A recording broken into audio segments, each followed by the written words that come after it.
Welcome to another episode of the RDR Podcast, where we talk about all the nerdy shit that you love or hate. I'm Quintin. I'm Tim. I'm Malik. And today we got a few topics to talk about. First, we're going to talk about our top 5 Christmas movies. Then we'll get on to old school versus new school anime. And then we'll talk about guest characters, and fighting games, and the death of Mortal Kombat. And also touch on the Demon Slayer and Superman trailers that dropped recently. Sounds good to me. Let's get into it. Let's go. All right. We'll start off with our top 5 Christmas movies. How you want to do this? Just each of us name our top 5? Sure. All right. Who wants to go first? I'll go first. All right. I got it in its exact order. You want to second hear it?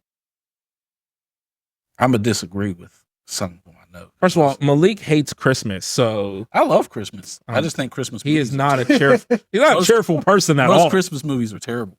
You're not a cheerful person. I am a very cheerful person. I love Christmas. I love Christmas movies. All right, so I'm going from 5 to 1. So number 5, I got Lethal Weapon 1. It's a good movie. Great movie. It's a good movie. Just rewatched it last week and holds up very well. Number 4, I got Home Alone 2. And then number 3, I got This Christmas. I love that movie. I love it. Okay. I think I've seen parts of it. I love it. I didn't see all of it. I don't like any movie with Loretta Devine. Don't do it to her like that. No. And then number 2, I got Home Alone 1. And then the best Christmas movie of all time is National Lampoon's Christmas Vacation. No. Yes. Great movie. No. Great movie. It's number 1. Top 3. It's Top 3. number 1. Not number 1. It's number 1. No. Yeah. It is. All right. Yeah. No. Go ahead, Mr. Grinch. Speaking of which, the Grinch, top 5. I don't have these in any particular order. Which one? Which Grinch? The original cartoon. Okay, I mean, we talked about the Jim Carrey one. We didn't know. Jim Carrey one was great. I've literally never seen the Jim Carrey one. It was okay. I got nothing. It was all right. I literally never seen the Jim Carrey one. Okay. Okay. Literally, I don't have these in any particular order because I don't rank these type of movies like that. Home Alone 1. I like Home Alone 1 better than 2. Agreed. Yeah. Die Hard. Die Hard is a Christmas movie. Absolutely. Die Agreed. Hard is a Christmas movie. Agreed. Absolutely. Friday After Next. Absolutely. That is a great movie tonight. Absolutely. It's a great Christmas It movie. is. And how many was that? That's 4. One more. I'm going to do a conventional Christmas movie because all the other ones are one people argue about. Does anyone argue that Home Alone is not a Christmas movie? No, Okay. but I get Friday it. After Next, Yeah, Die Die Hard. Hard, Yeah, I get it. they're like, those aren't Christmas movies. I mean, Yes, they they were are. chasing Santa Claus. Friday After Next is 100% Right. a Christmas movie. They had a Christmas party. 100% a Christmas. We'll go with National Lampoon's Christmas Vacation. Exactly, because it's number 1. No, it's not. It is. Right. All right. What? So, Wait, what you do is first. on to me, and I'm going to piss them off because I'm actually the person who watches Christmas movies all the time. You don't watch them like we watch one every day Go ahead. after Halloween. Yeah. Our Christmas tree goes up. In July. No, it might be up till July, but our Christmas tree goes up as soon as we're finished trick-or-treating. Okay. I think this year it was like 2 days later, but Thanksgiving deserves its time. no, it doesn't. No, it doesn't. There's no Thanksgiving music that slaps. Who gives a shit about Thanksgiving music? Look, if there's no music, then it ain't a real holiday. Well, yeah, it's that, I got greens, beans, tomatoes, wherever she's. That, first of all, that somebody remixed that to make it a song. That wasn't even like originally. Look, there's no bangers for Thanksgiving That because is it's the all banger. about Christmas. It's all about Christmas. I look forward to your turkey is dry post every year. Turkey is And you 100% piss dry. off the same 3 people. They And- argue with you Yeah, every year. and I'm tired of it. Look, Turkey's dry. Look, I know John can make a perfect turkey. He can cook everything. The man is a grilled god, but turkey is dry. Turkey is dry. You're not getting an Joel argument and from me. on Maurice, that. Yeah. drive his name. You're not getting an argument from me on that one.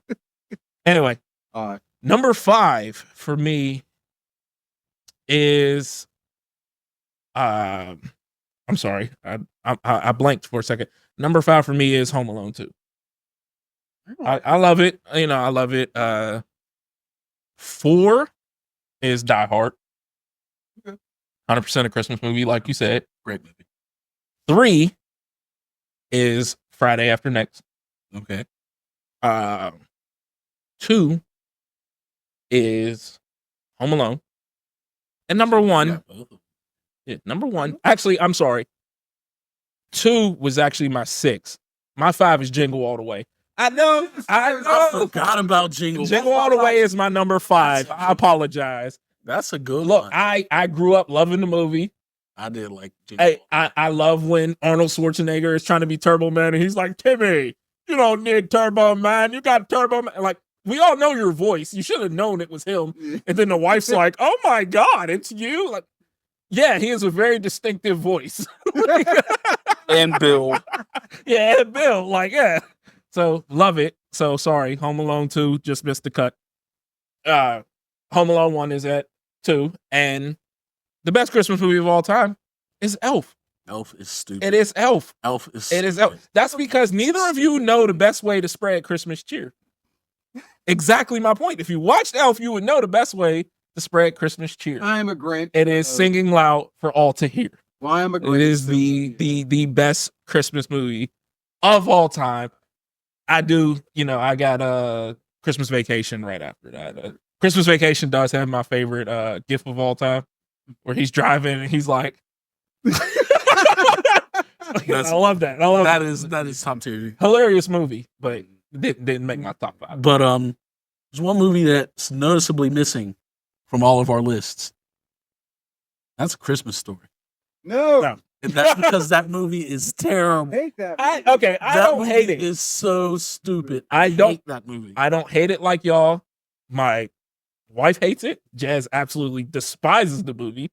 I think it is a slow build, decent movie. I don't think it's great. That movie is so stupid. And I the only reason A Nightmare Before Christmas didn't make my list is because I don't know if it's a Halloween movie. Yeah, or a Christmas I'm not sure movie. if that's a Christmas movie or a Halloween movie. So I always put it on my Halloween. It fits under both, honestly. Yeah. Otherwise, it would have been probably one. Most people would probably say Nightmare Before Christmas is a Christmas movie because it has Christmas in the name. Yeah.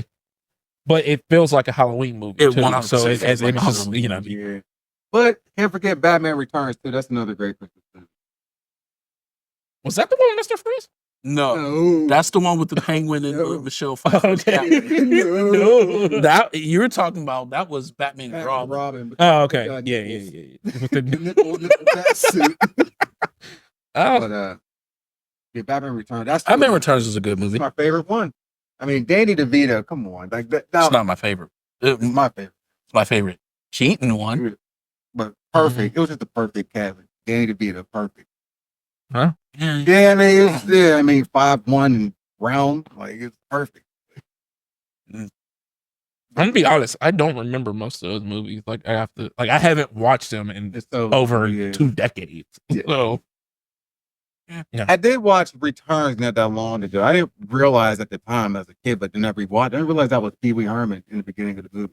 Oh, that was the Penguin's dad. Him and oh really? Him and Simone from Pee Wee's Big Adventure. Yeah. I didn't realize they was the parents. Like I said, I haven't seen those movies in Yeah. so long. I don't honestly remember them. Paul Rubin. I had the book for some reason when I was a Oh, kid. really? Like, yeah, it was like photos of the movie, and it was just like a book. It's like, so Didn't even know such a thing existed. yeah, I don't know why I had it, but yeah, I don't know. So I mean, that's our top 5 Christmas movies. I mean, for the most part, we agree on most of them, except for y'all don't like Elf Yep. We don't like Elf. because y'all don't know how to spread Christmas cheer.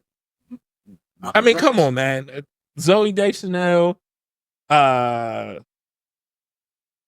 almost said Lorenz Tate. That is not his name. Oh my God. Lorenz Tate. I almost said We're going to Menace to I'm Society. talking Phase on Love.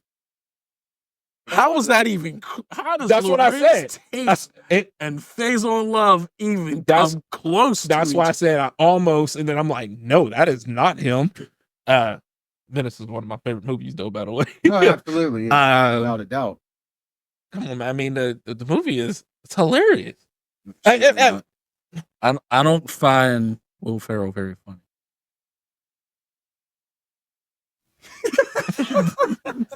Let the record show he thinks the Big Bang Theory is funny, and that is the funny. dumbest thing ever put on TV. Big Bang Theory isn't the funniest thing I ever seen in my life. That goes to Blue Mountain State, but I'll give you that. Blue Mountain State is hilarious. Blue Mountain State is literally the only TV show that had me in tears. Oh, yeah, I can understand that. I mean, Big Bang was great. I mean, I had the whole thing on DVD, but Big Bang was great until up to season 6. It started getting kind of. I liked it all the way through. There's never been a funny moment in that show. Oh, when Howard was dressed up as Sheldon. When Howard, that was hilarious. And Howard was dressed up as Sheldon for Halloween. But anyway, let's get back on the topic. Well, this is a topic Malik wanted to talk about: new school versus old school anime. Yeah, this is a good debate. I think this could be a good debate.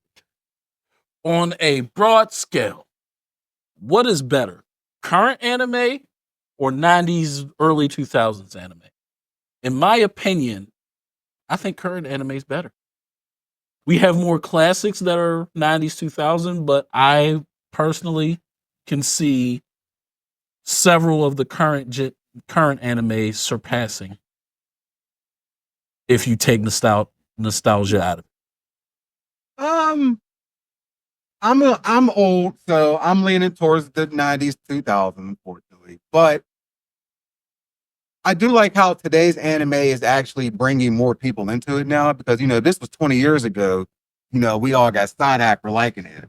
But now they're I think animes like Demon Slayer, My Hero Academia, all these newer animes is drawing a lot of attention now.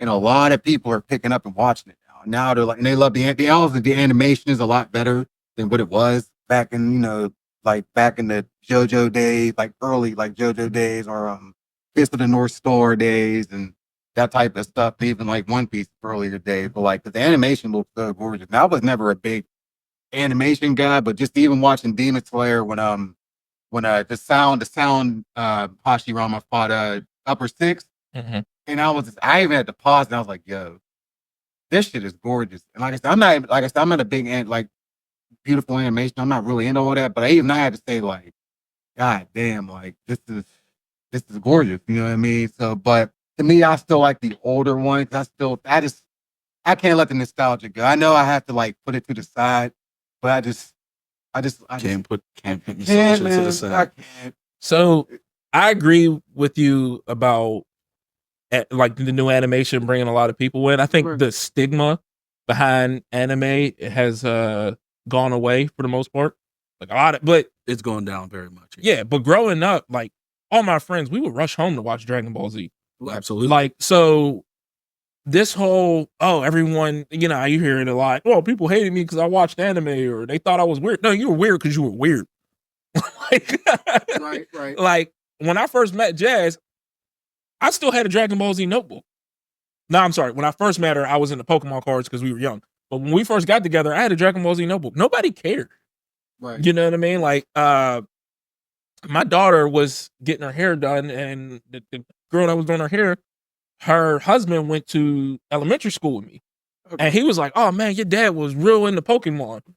And that's how he remembered me. Right. He was like, "Oh, he had this Pokemon card before anyone else had it." And as y'all know, I just rebought the card. But he's like, yeah, so, but I was never seen as weird. I still play sports. I still did everything I needed to do. I didn't Naruto run down the hallway. So nobody judged me. I still took showers. There were some people who did look down upon you if they found out you watched anime. Yeah, but I'm not. But the main reason for it was because of those people that did Naruto run down the hallway. Right. And try to go Super Saiyan online while taking off his shirt. And I'm not saying nobody was judged for it. Of course people were, but I'm just saying a lot of it you kind of brought on yourself. Yeah. You know what I mean? A lot of it was I wasn't trying to turn Super Saiyan in the middle of class. Yeah. But as for I usually got some anime on. I don't care, but I will say this, and this may be controversial. I don't think a lot of old school anime would have survived in today's climate. I agree. Yeah. But then the reverse of it, I don't know if a lot of new anime would have survived back then with the long breaks they take between seasons and stuff like that. You figure back then they had filler episodes, which everyone had, you know what I mean? You think of Bleach, like Bleach they and had Naruto. whole filler seasons. Bleach and Naruto. Yeah, to whereas now animes just go off for a year, Which I'm 2-3 years, and What? you know. I'm actually okay with, because Naruto and Bleach destroyed the whole filler thing. And I know it wasn't, I guess it was more the production's fault, but still, just you be in the middle of a big war with Naruto, then it goes into a filler. Yeah. And you'd be like, what's going on here? Yeah, Right. that was terrible. But part of it has to do with, one, I'm not going to say poor planning, but part of it is poor planning. You don't know what you're going to do if it becomes popular.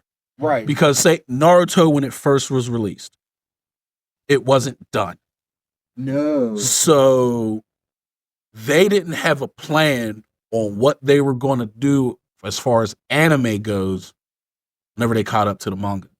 Right. But what I'm saying in that sense is, in the past there was less access to all the resources we have now today. Like now we have like Facebook, you have the My Anime List or whatever, and you know, like, okay, this anime is coming out this day. This, like, I know Solo Leveling comes back January 5th or 4th. Like, Right. so I know to be on the lookout for that. Back in the day, we didn't have all of that. So if an anime went off for a year or two, you'd probably just forget all about it. Yes and no. Because most shows, well, in my opinion, I don't think it would have been as long of breaks. But say they went on a season break where they, like most TV shows, I can understand a season. We're gone for 3 months, 6 months. All you got to do is start showing commercials a month before the season premiere. Interest is back. Yeah. Because, But like you said, we don't have the resources, but we're still watching the same channels. We're still watching Toonami. Right. So Toonami shows a commercial, hey, new season of Dragon Ball Z's coming in a month. Well, Now you're hyped. Of course, I ain't talking about Dragon Ball Z. That was like the biggest thing. Well, I just pulled But that I'm out. just talking about like a regular anime. So like for me, Tower of God. It came on in like 2020 during the pandemic. Right. And then the new season just came back this year, like a couple weeks, like, you know, a couple months ago. Almost 5 years later. Yeah. And you're like, what the hell? You know what I mean? Yeah, And they wouldn't have been able to do that. that's what I'm saying. That's what I'm saying in a sense. Or like My Hero. It's like, what? It's like a year break in between the episodes. Right. You know My what I Hero mean? usually Like, takes about a year, but yeah.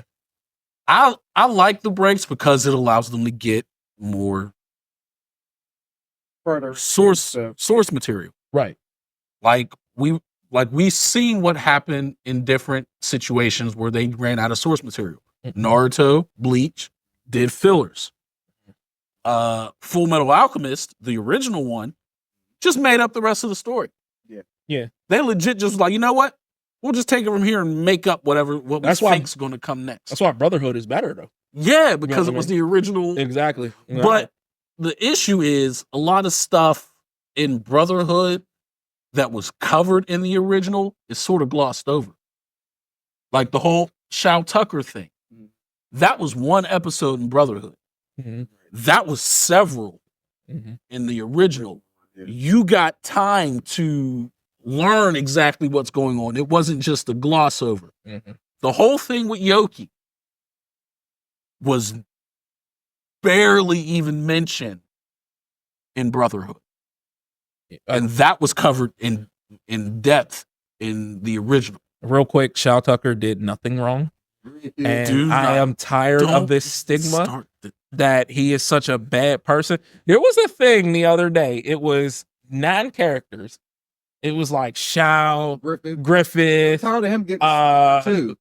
who else was it? Frieza, Gabby from Attack on Titan. There was a couple other people. The girl from Shield Hero. Yes. Screw her. Yeah, Fuck yeah. her, yeah. Her. And then it was like a bunch of people, and it was like, who are you forgiving? And Jazz right away was like, not Shao. I was like, he has the least amount of bodies on here. She was like, I'll forgive Frieza. I was like, Frieza blew up whole worlds. Oh, I was like, Frieza is a menace. Yeah. I was like, this man, he has never killed anyone. He technically did. Scar killed Nina. He's. I never said he killed anyone. Neither did she. Mary Alona, or what is her name? No, Mary Alona is Black Clover. Yeah, Mary Alona is the best chick in Black Clover. She based. But no, Melty. No. Melty's her sister. I don't know. I just know they call her bitch. Yeah. Whatever her name is, I can't remember. I forget her name, but she never killed anyone technically. I mean, she said he raped her, fake raped her. That's pretty bad. That's high up. Guy turned his dog and his daughter into a mixed combination. Look, still pretty bad. It was not for no greater good. Look, it's not for no greater good. He thought he was going to lose his job, and he's like, I can't afford to feed both of y'all. Y'all love each other. A job that he only got by doing that to his wife. Picture if the IRS was on your ass. You'd be afraid too. The whole government was on his. It was the government. There was no one on his ass before he did anything to his wife. He had to provide. He did nothing. It was a recession. Dog food and human food is expensive. So you like, I could just pick one. He didn't want to be where he was. So he did what he had to do by any means necessary. That sounds like a success story to me. No, that sounds like a step on those and no. So you'll do the same thing to your wife and kids? No. Exactly. But I'm not a scientist. So if it'll make you the best fireman in the world, you'd set your kids on fire? I don't care about that. No. Exactly. You find other ways. But you're first of all, this is an animation. This is a fake world. He did what he had to do. He did what he felt he had to do. I sacrificed myself for my family. He did it the other way around. Exactly. He sacrificed his family. So, in other words, he's selfish. And I don't even have a dog, so well, your daughter's allergic. You shouldn't. But Edward did the same thing, pretty much. No. Yes. What Edward did was to himself and his brother, Alphonse. That was their risk. They knew they were taking a risk on themselves. They weren't sacrificing somebody else. Look, it's real easy to say, oh, they did the same thing. No, the blowback blew back on them. Look, all I'm saying is that he would be a hero in the furry community.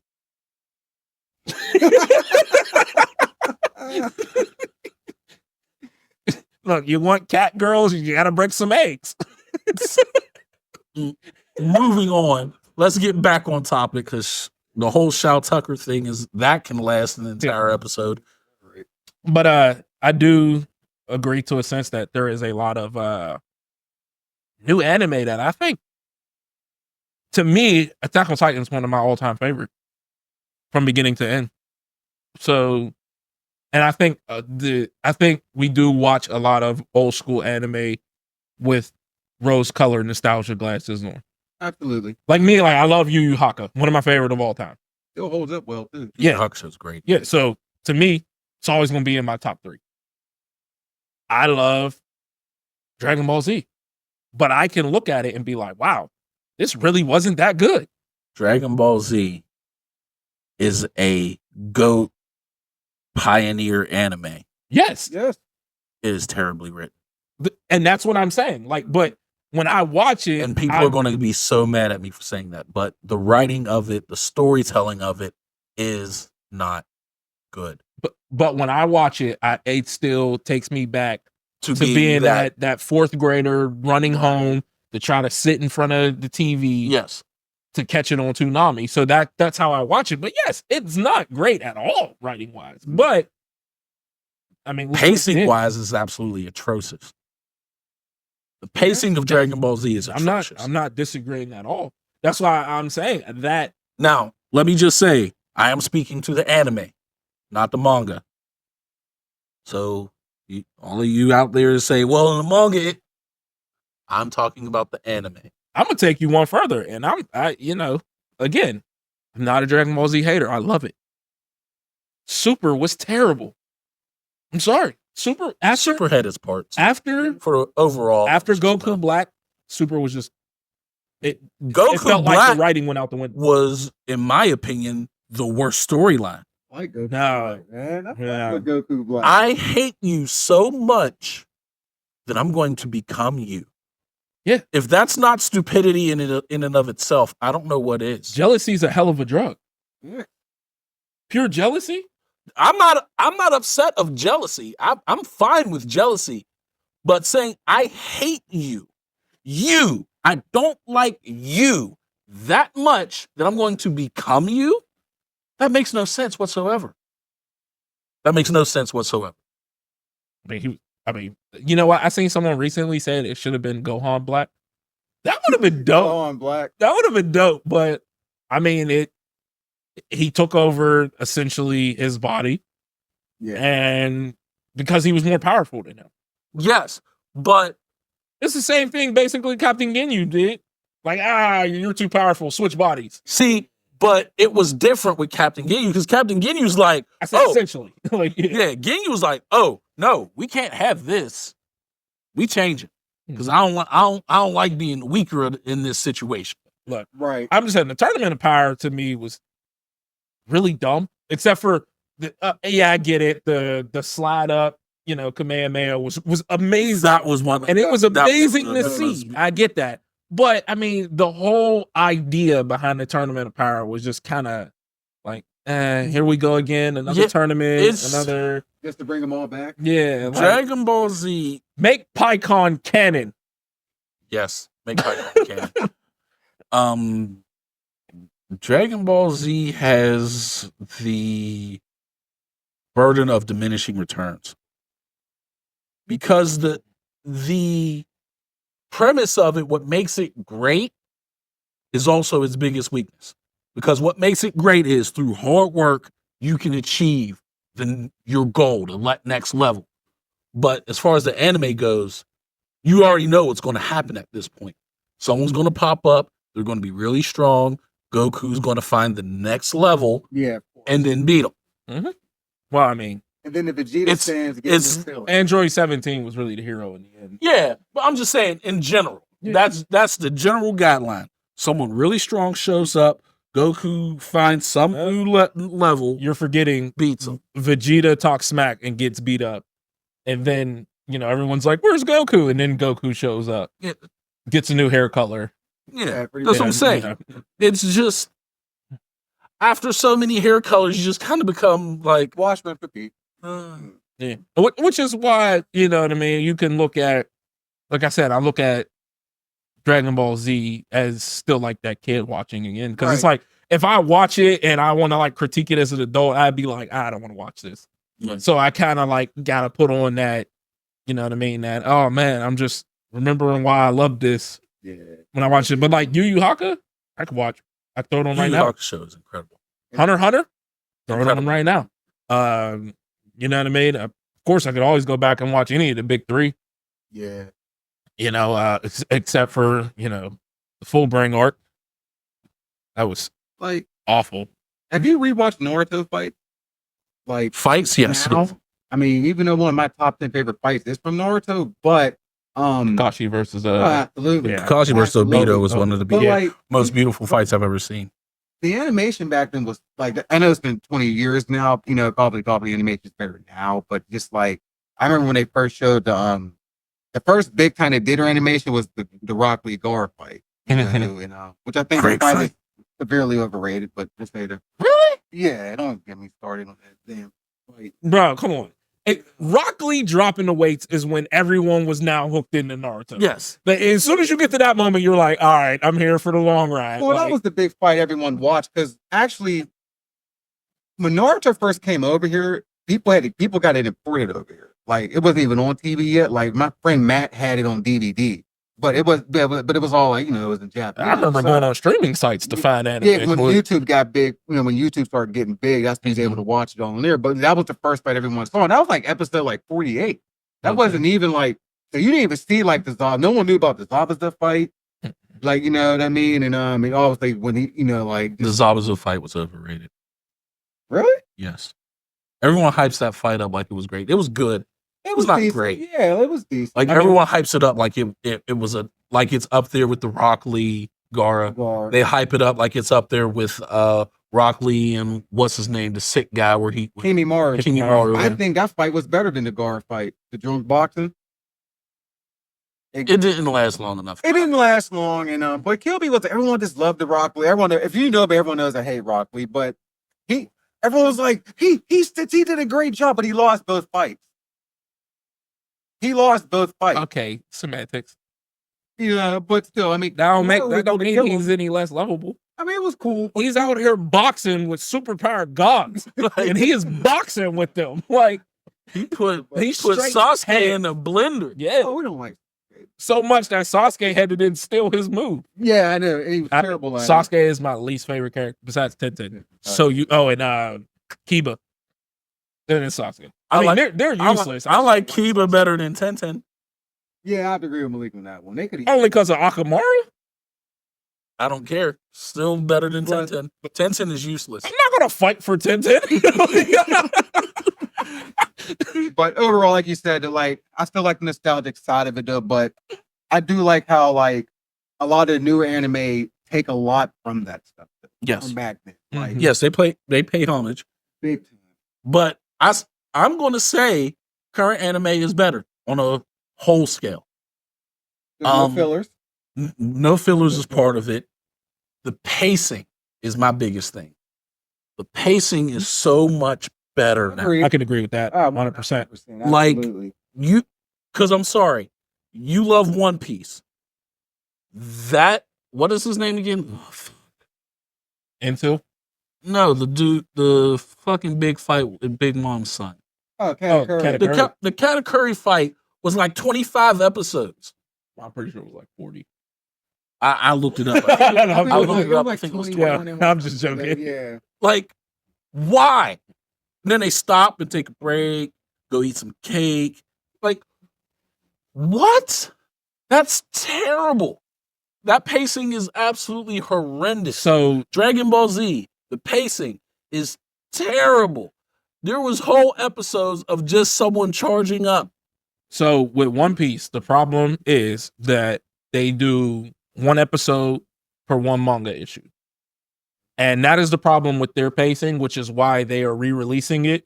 And they was like, now it'll take like 100 episodes to get the Water 7 versus It was like It was like 220 or something. Yeah. because That's the problem with the anime. But it's, yeah, that's what I'm saying. We Problem. you know, so to me, I love One Piece. I don't care. But I like One Piece. that is why, because they're trying to do one for one, which you figure most animes, they do like 5 issues of a manga to Right. one episode. And One Piece is like one for one. So they have to stretch everything out to make it equal that 20 and plus minutes that they need. And I'm sorry, that's a stupid decision on the animator, on the studios. Well, part. again, back in the day, they didn't have those breaks to where you can just be like, we're not gonna, yeah. they had to, so it was either fillers or stretch it out, and they chose to stretch it out, which to me is still better than fillers. Yeah. Like, you've never seen the full bring arc of Bleach, have you? No. It is awful. Yeah. And Bleach is a great anime, but the full bring arc is terrible because they had, and then, you like you said, you'd be in the middle of a fight, like Ichigo and Aizen going at it, then all of a sudden it's like, what's this? Yeah. Who's that? It says nothing. Where are we? Yeah. Like, Yeah, I remember that in Naruto. so Nigga got Naruto. But, Yeah. but remember the thing that about damn swing. I got so tired of that damn swing But- in Naruto. the thing about One Piece, you have to It was remember. pivotal. I agree with you with the whole how they dragged out the Katakuri fight because it was very similar to the Lucci fight. The Luchi fight was drawn out. The But Katakuri the fight Lucci was fight was drawn better out. though. The Doflamingo fight was drawn out. They were I don't all. think Daffy they- fight was dope. Yeah, it wasn't. I don't think that was. It was drawn out. It was. Kaido one was drawn out. Yeah, that was, yeah. I didn't get that far. I stopped That watching whole arc right was after the really first long. Kaido fight. But remember, One Piece is more about the moment opposed to the fight. Because the fights Oh, were great in One It's Piece. the journey. It's It's the not, journey. you know, Yeah. I enjoy that's one thing I will say about One Piece. I don't give a damn about any fight. I love every single moment of the journey. Yeah, it's the journey and it's the moments. I mean, I'll say this: the animation is so much better now since the 1000th episode. I don't want to hear Oh my goodness, it's the beautiful. animation stinks. I No, don't hear that it's anymore. beautiful. You can't use that anymore. You can't use that excuse. And it stinks. No. The animation is fine. You know, his when he first punched Kaido was beautiful. Mm-hmm. Was it the I forgot the name of the punch. It wasn't Grizzly Magnum. Or the King Kong punch. I think it was Grizzly. It was one of them. But yeah, I mean it's beautifully done now. So I mean, but they are re-releasing it, right? You know, to update everything. And so now it won't take, you know, I mean, you won't now since they're so far along, they can release it and be like, okay, well, now we know how this fight goes. We don't have to stretch this fight out 20 episodes while Oda's still writing it. Right. And I think what also helps today in anime too is people have access to read the mangas. Because, you know, you don't have to sit there and wait for the anime to come out because people, you know, you got the manga. But it's like a gift and a curse because you have those trolls online that will spoil everything for you, unfortunately. Of course. So like, even though I own Demon Slayer, the whole manga box set, but every time like they show something on Facebook about Demon Slayer, they're just spoiling the hell out of it. Like, so I always recommend don't even go on there. Oh yeah, I never pay attention. They to just stuff. Not to know Discords or yeah, because I go there just to see like what they're saying, and what they're saying is 100% accurate. I'm just like, I avoid that stuff all the so time. do I. Want to be spoiled. Right. Even when I'm at work and the episode comes on, like you know, me and Jazz know not to go on Facebook till I get home. Right. Because, you know, even like the band group, they just want to right away just spoiler. And I'd be like, dude, the episode just came out. Can you give people a chance to watch it? Right. Yeah. You know, unfortunately, the times that we live in with social media, like, because I used to spoil shit back in the day. I did, you know, especially like when one of my favorite characters died in the show. Like, I want to talk about it immediately, but but the world we live in now, it's kind of like, you know, like always, hopefully, like when you go to a Facebook page, they have like a thread for it so you can talk about it in there, so you can, you know, avoid people just writing on the wall like, oh, they killed so and so. You know what I mean? But you remember I spoiled Star Wars and like people were sending me death threats. Yeah, because one of them. I didn't know it was a real spoiler. I didn't send you a death threat. I didn't know it was a real. I never watched them. I didn't know it was a real thing. It was a picture with Han Solo getting stabbed by his son, and I was like, because my cousin was mad at you. He was like, that dude ran into the world, and I was like, maybe it's not real. And then of course I went to go see it. I was like, damn. Hey, my one friend, like he stopped talking to me. It's like because he was so pissed, and I was like, I just thought it was a joke. I didn't know it was real. I was like, it makes it better that it was real because people were pissed. You got the reaction. Because it was a character everyone loved. It was a character everybody loved. So, you know, but like I literally had a friend that was like, I'm going to go see Avengers on opening day so I can spoil it for you. And I was like, okay. I actually, when that happened, I actually logged off social media for like 4 days. Yeah, I remember you did. Yeah, because I couldn't get the tickets. They were all sold out. So I was getting money. I knew everyone was going to stay by Saturday. So I got it on Monday. And I was just like, you know what? I made a little page on Facebook like, hey, look, if you want to talk about this movie, you do it in this thread. And don't, you know what I mean? And I went Monday, you know, I went like the Monday to see it, whatever. And then that's how I do if I really wanted to see something. I knew how big Infinity War and Endgame was, you know, was going to be. And yeah, you know, so there was some dude that was like, you can meet me in the parking lot. I'm like, okay, you're a Star Wars nerd. I'm not afraid of you. Like, sure, just tell me when and where. Like, don't get it twisted. Some nerds can fight, man. Whatever, man. I can fight. I don't care. So, anything else about old school versus new school? So what did you pick actually? You said you're kind of like on the 50. I think I'm leaning towards new school anime. New school with him? There's so many new animes I love. Yeah. The problem with a lot of the new school is they blow up and become popular. Yeah. And then I feel like the animators are just like, oh, we don't care anymore, and then the quality just drops. I agree. Blue Lock is a big one of that. Like first of all, Blue Lock got me watching soccer. I watched the World Cup because I was like, oh my God. I was like, this. You had me watching volleyball. Yeah. And then like this most recent season of Blue Lock, like to me, the story is still amazing. So I'm still invested, but like the animation, it's just a lot of like clip art. It seems like they'll just show a person and then it'll be like for like 30 seconds. It's just like that person. Right. And it's like not moving or doing anything. Like you hardly ever see terrible. you hardly ever see them run, and so, and I just think it's happening, and I want to say it's the studios, how they're pushing their animators and how they like treat them in these ridiculous deadlines. Right. But I think some animator came out about Blue Lock and was like, no, we gave them a bunch of beautiful work, and they were just like, no, like we're not going to use that, and didn't, I guess, want to pay for, the studio didn't want to pay for it or whatever it is. So, but I think that is a big thing that hurts a lot of the new anime. Like, even like I said, Tower of God, like it had this like real specific art style for the first season. It was great.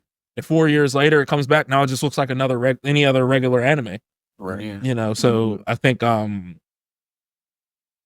could hurt it. But I just think if I'm thinking like new versus old, I probably prefer a lot of the newer animes. So yeah, my favorites are always still like, most of my favorites are old school. Like my top ones are old school. Right. But just quality wise, I think new school just gives better quality currently. And I can foresee if you get a title that has like a long standing, like Attack on Titan's there already, where you have this, it's long enough to be considered like a great, like it's not a, like, just to throw an anime out there, Buddy Daddies, which was literally a 1 season anime.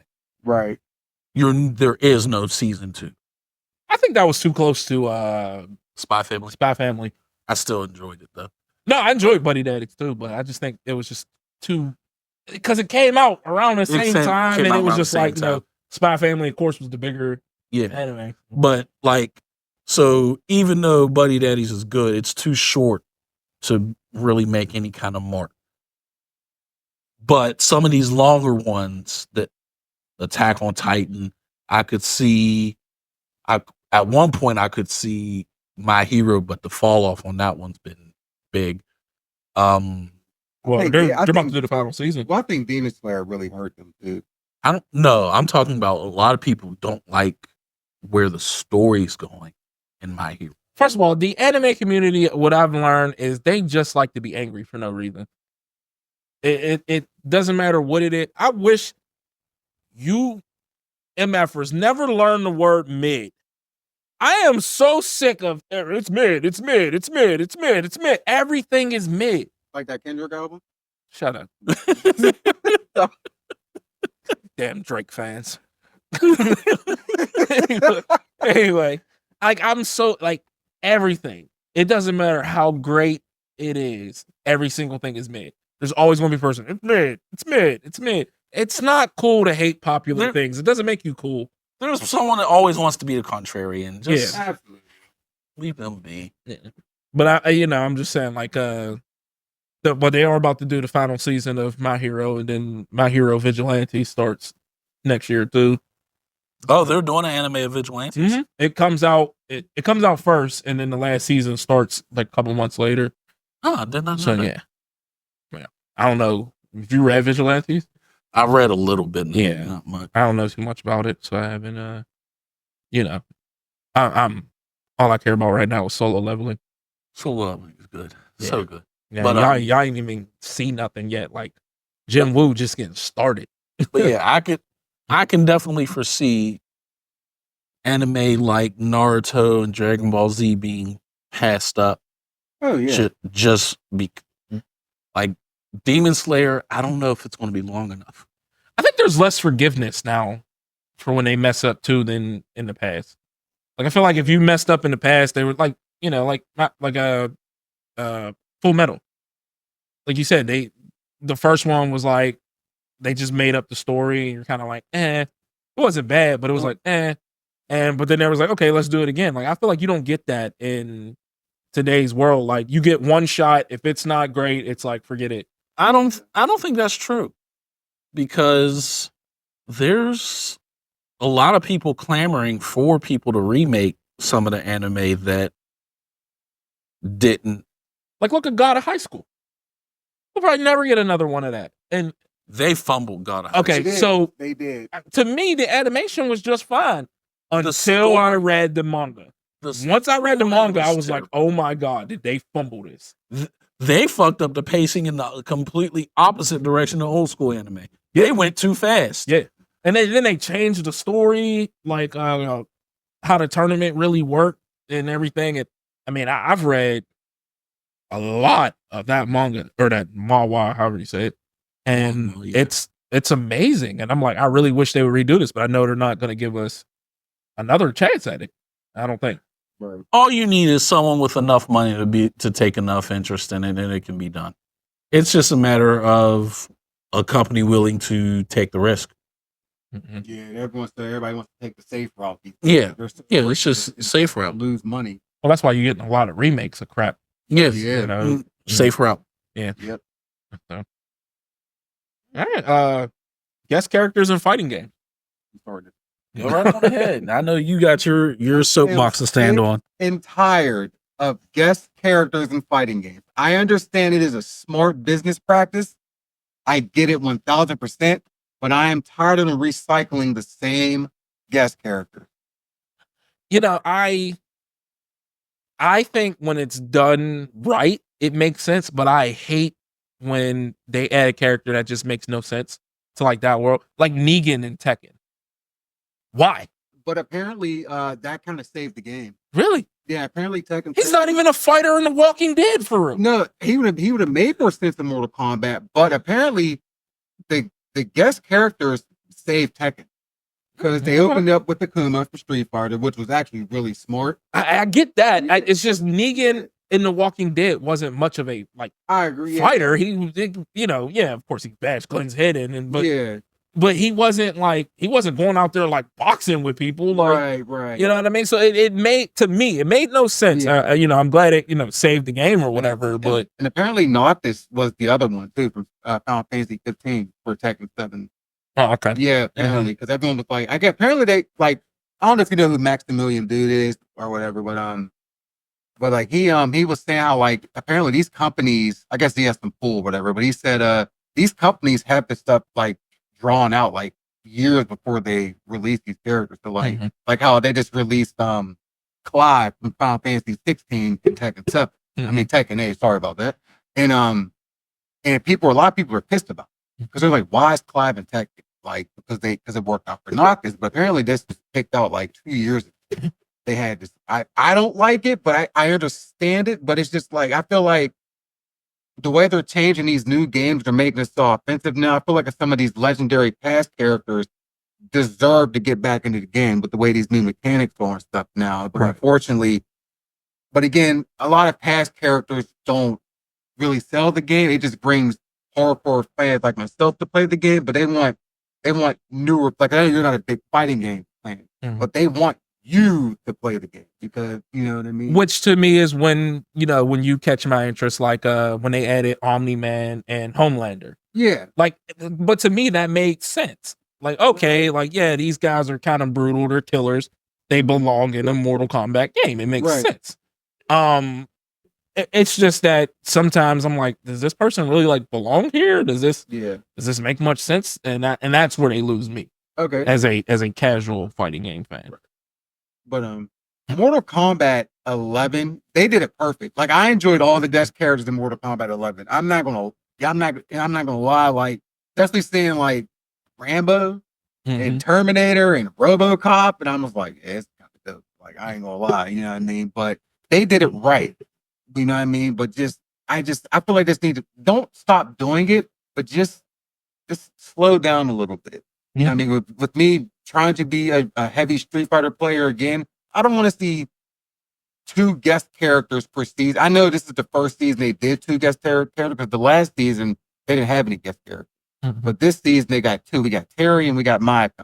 I hope for season 3 they kind of just do 1 opposed to 2. Like I just feel like it's just. So you feel as though bring back some of the old characters instead of bringing in these new random. Yes, but characters. From a business aspect, I understand that the guest characters are going to sell opposed to the past characters. Because once the new characters, once the the guest characters come on, the newer people come in and they buy the character, they already got the money. They don't care if you don't play the game or not. But I still care about playing the game. You know what I mean? Right. I just feel like it's getting a little too much for me. But I'm torn because I want fighting games to succeed. Yes. You know, I was a very casual player up until a couple years ago after I became real close friends with you and Darren and such. And now that I'm getting more into the fighting game scene, I want these games to succeed. And for them to succeed, they need money. And for them to get money, they got to get guest characters because they got to pull in casual fans. You're not going to pull in Joe Schmo from down the street by just introducing someone from Street Fighter 3 that they didn't care about in the first place. But on the other hand, I don't want to see them just adding people just to add people. I'm sorry. Clive, in my opinion, does not move the needle to me. no. I don't see him bringing in nearly enough people to justify creating him. I said long ago that I thought Negan should have been on Mortal Kombat. Yeah. But he wasn't much of a fighter even in The Walking Yeah. Dead. And again, that's when Walking Dead lost majority of its fan base. Is after Negan came. Well, that whole season was bad though, after he killed. Oh, dude, I made it like 3 more episodes, and I think it was when Rick and him was in the fall, and I was like, "This is so boring. I can't do it anymore." Yeah. And so, but that type of notoriety, I understand, brings in a lot of money. Yeah. But I think they should look for people that fit both, so to speak. Yeah. Like, for example, like you were saying, with Mortal Kombat 11, when they brought in Rambo and Terminator, it fits. Yeah. Clive and going back to Tekken 7, Noctis do not fit into Tekken, in my opinion. They fit more in the Soul Calibur, in my opinion. Yes, absolutely. And I know there's going to be a lot of people that says, well, what about what's the French guy's name in Tekken 8 now? Victor and Yoshimitsu, who also uses swords and whatnot. It's not because they use swords. That has some part to it. But it's just their aesthetic just seems to fit into Soul Calibur better, in my opinion. No. I think if you're going to get crossover characters or guest characters, they should be someone that kind of fits that style of game. The style and the tone of the game. So for like Street Fighter, while I like that they brought in Terry and Mai, right, I don't think, while from a moveset standpoint and whatnot, they fit, I don't think they're popular enough to bring in someone like Quintin, who's a casual fighting game person. Yeah. But if you find someone who kind of fits that mold, like say, I can't think of anything off the top of my head. Let's just throw something out there. For some weird reason, a Power Ranger got brought into a game. They fit, if they fit the aesthetic of the game as well as their fighting, it fits. Hey, the Power Rangers were martial artists. Right. They fought. Goku in it. Exactly. Goku. Bring Goku in the Street Fighter. That would be great. That would be absurd, and it would sell the game so much money. Thank you. That is a perfect person. I would 100% be like, I got to download. Automatic. Hadouken is the same thing as a Command Man. Yes. Yeah. Point blank. Period. Spirit Ball. Like, he would fit so great in Street Fighter. Yes. And I would 1000%. And you would bring in millions of dollars. Now, we all know who makes those Dragon Ball games. Is it Arc Systems or is it Bandai? I think it's Bandai, but Bandai Namco makes it as well. So if they do, they have the rights to it. Do it. And they also put them in Tekken too. Just because I know he wouldn't fit in Tekken, but just because they. But oh no, Capcom is Street Fighter, my man. Yeah. Capcom is Street Fighter. Namco is, Namco is Tekken. But like Put Jin Woo in Tekken.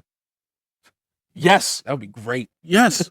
Put some of these anime characters in the fighting games. Put Jin Woo in Tekken. Put you could pull people from freaking My Hero and throw them into like Street Fighter or something like that. You know, to be honest, actually, even though I don't play Virtual Fighter, but I would have been okay if Akira got put in Street Fighter.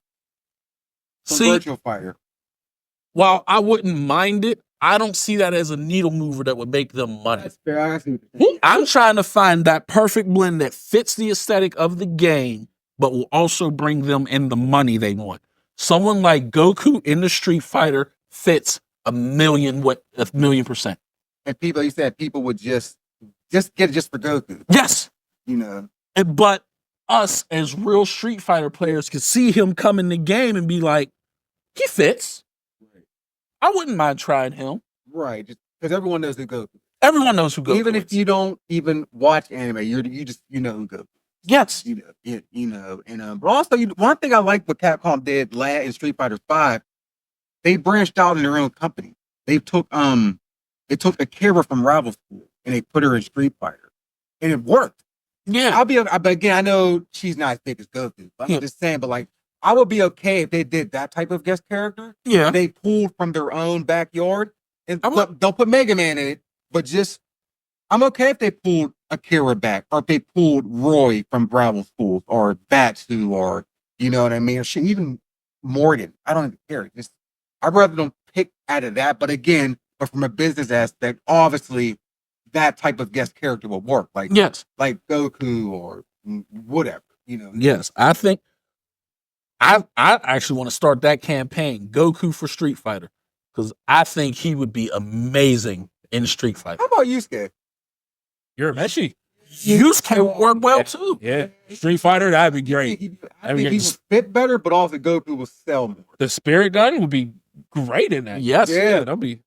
Yusuke would fit a lot of people from, you know who I would like to see in Tekken? Landy from Shenmue. That's me. What is it? It's upside down. It's upside down. Oh, no, that's stupid. I'm stupid. What's that? Ippo? Yes. Ippo? Ippo versus Steve in Tekken. Give me Ippo in Tekken. Okay. I don't want Steve with the Ippo little mod. I want Ippo.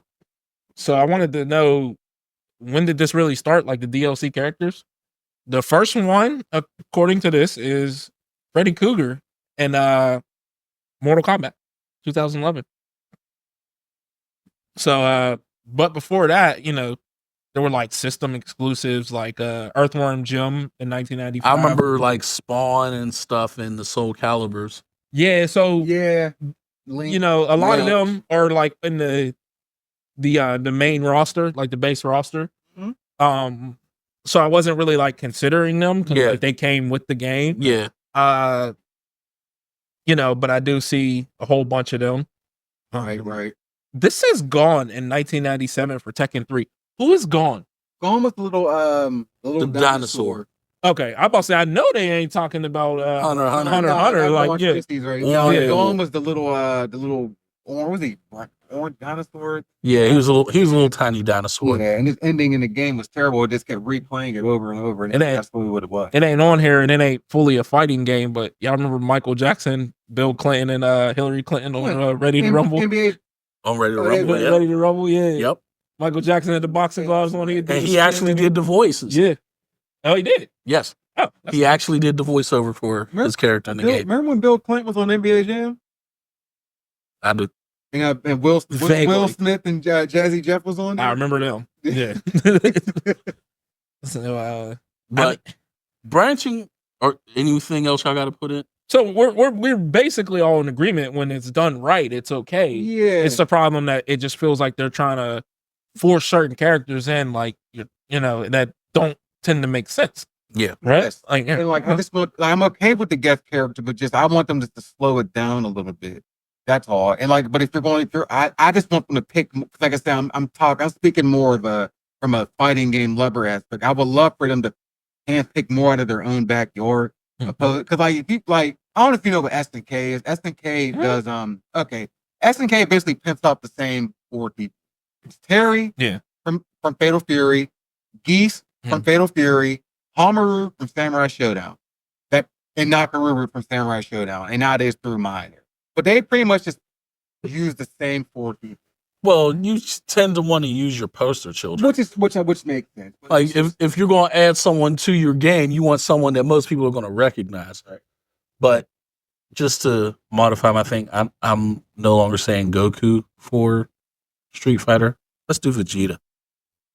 No, yeah. So Vegeta is my favorite, but I think for Street Fighter. You were talking about moving the needle. I think Goku moves the needle just a little bit more. Yep. I do think Goku moves the needle more, but I like Vegeta more than Goku. Give me Luffy. You know what? I wish Jump Force was like Dragon Ball FighterZ. Yes. Jump Force was done so poorly. It could have been so great. It could have been so great. The roster was dope. And the graphics were pretty damn good too. Like, I hate them. I hate arena fighters. I hate arena fighters. Where you just run around in circle. Yeah. Like I don't like arena fighters. Yeah. So that's really all I got on. But to branch off of that, I want to say something that I don't think is controversial because the numbers show that what I'm saying is true. Mortal Kombat's dying. And I think it might be time to just lay Mortal Kombat to rest. Period. Not just the new one and come out with another one. No, I think Mortal Kombat's done. Because like I was saying with Dragon Ball Z, I think it's the art of diminishing returns. The appeal of Mortal Kombat when it first released was the blood, the guts, the gore, the fatalities. Now that everyone's seen you rip someone's head off 18,000 different times, it's kind of like, well, what else do you got to hang your hat on? The animations of the moves are clunky. The story, I don't know the newest Mortal Kombat's story, but 9, 10, and to a lesser degree 11 were great story-wise. That's what I've heard, yeah. Mm-hmm. But outside of that, no. So why do you think that it's dying? The numbers show it's dying. No, I know. I'm sorry. Why do you think that is? Why do you think that is? Because there's nothing appealing to it. The thing that brought you into Mortal Kombat had nothing to do with the combat mechanics. No one goes to Mortal Kombat saying, hey, let's look at the mechanics of this game. It was all about the fatalities, the brutalities, all of that. When they introduced the X-ray stuff, it was all about that. Now that no one really cares about that anymore, what else do you have to hang your hat on? Street Fighter has better 2D combat. The mechanics of it are just better. That's not disputable. Tekken has the more realistic look to it. Even though they're a 3D fighter, it still looks more realistic. It's much more fluid. It looks so like their fighting in Tekken 8 is way more fluid than in Mortal Kombat. If you look at Mortal Kombat moves, it's weird. They do a move and it's like glitchy. You go, like it's really glitchy. It's not aesthetically pleasing. So what are you going to play it for? Like Tim and I went to Evo this year. How is a game that's wasn't even a year old at the time had what? They had a couple hundred people like entered. 549 opposed to Street Fighter had almost 6K. Tekken had about 4,800. And then I think the only game that had lower entries in Mortal Kombat was King of Fighters. King of Fighters 15, which came out how many years ago? 2 years ago. But Mortal Kombat, 1 came out, but 2-3 months after Street Fighter 6 did. Right. And So that was only in what, September? yeah, because Street Fighter August? 6, but when we went to No. When did the newest Mortal Kombat come out? it was like 3 months after, because Street Fighter 6 came out in June, I think, of 2023, and then Mortal Kombat came out. It had to be around September. Like it was like Oh, that was a year ago. That wasn't. Yeah. Oh, for some reason I thought that was this year. but as of August, when we went to Evo, we had 500 people. That tells you the game is dead. How is a game dead when it was just born? So, do you think society being much more sensitive plays a role into that, or no? No. I think so a little bit. Because I think a lot of people are not interested in blood and gore and all of that anymore. I just think people are so sensitive now. People are sensitive and stuff like that, but then you see movies like Evil Dead Rise and how many Saw movies are they still cranking out that shows there's a market for blood and guts. Yeah, but think about it. Saw's not as big as it used to be. Well, Even now, that's what I'm saying. They made way too many. Like they need to stop, but they should like stop. there's a market for blood and guts. There's 1,000% a market for it. Is it a mainstream market? No. And that's what I'm saying. But there's a big enough market that people are spending millions of dollars making these movies, and they're making them their money back. So there's a big enough market. I'm not saying it's going to be Street Fighter or Tekken size in numbers, but the fact that you're not even a year old and you only have 500 entrants in the biggest fighting game tournament in the world, that speaks to that. Not only is the game bad, but people just don't even want to want it anymore. I don't think they should make another Mortal Kombat ever. I think Mortal Kombat is done. Another Injustice would probably do better numbers than another Mortal Kombat. I don't think it should be done, but I do think they need to go a different direction, but I don't know what direction they should go. And just like Quintin said, like a couple moments ago, like just I think, because remember when Mortal Kombat came out, we were the most of us were probably ages 5 to 10. So to see that at that age was like, oh my God, this is great. He ripped his throat out and all this stuff. But now that we're 35 to 40, age of 35 to 40, it's kind of like, I don't want to care anymore. You know what I mean? Like, that's where I'm at with it now. But also, like, just I think that fan base is dying, and it's showing. And then, but just like, I just feel like people we're at a point in our life we just don't care. Like, I don't care about the gore; it doesn't bother me. Like, I'm not sensitive to it or anything, but I do feel that, like y'all said, maybe people are a little sensitive. But like you said, there is a market for blood and guts. But you see it more in like zombie stuff, like Last of Us, Resident Evil, because like it's zombies, so like it's okay. I don't think people have a problem with people bashing a zombie's head in, but I don't think people want to see an actual live human get their head bashed in, like Mortal Kombat. So that's how maybe. According to this, MK1 sold 4 million copies, and Street Fighter 6 had to catch up to it to sell 4 million.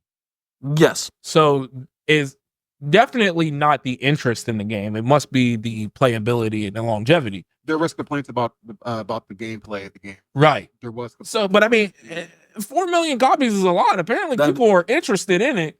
And it's just that once they get it, they're like, eh. That's what I'm saying. That's why I think it's the diminishing returns. They get it thinking, okay, my game is back. I love Mortal Kombat. But then they get it, and once you get past the blood and guts, you're left with meh.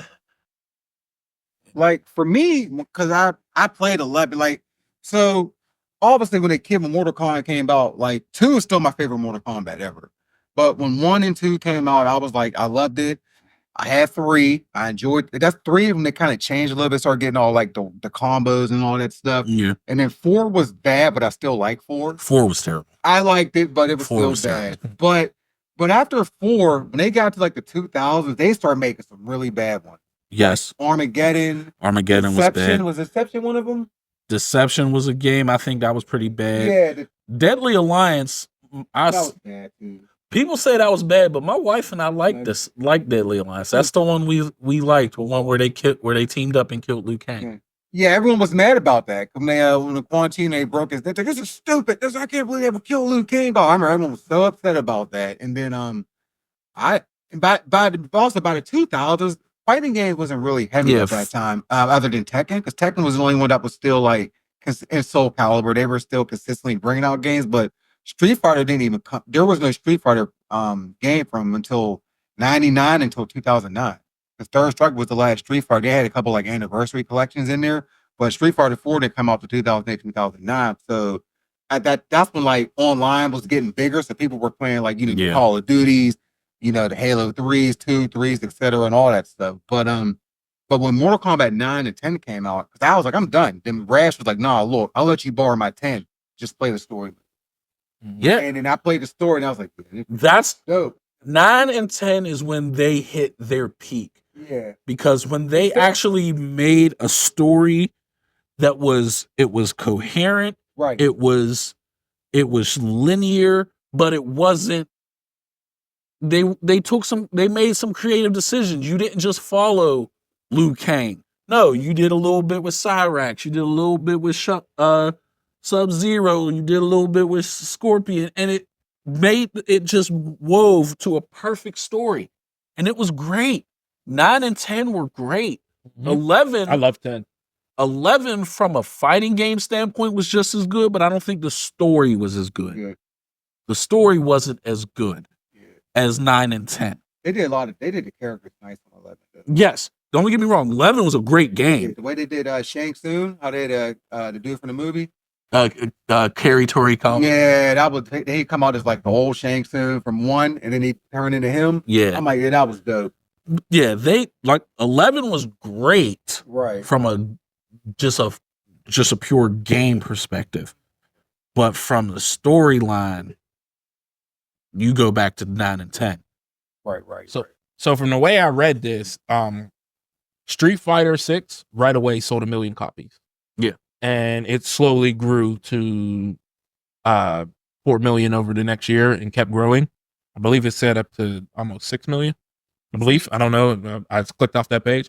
But Mortal Kombat kind of sold more up front and then kind of died off growing. Exactly. So so me as a casual, I would assume that the hardcore fans bought Street Fighter right away.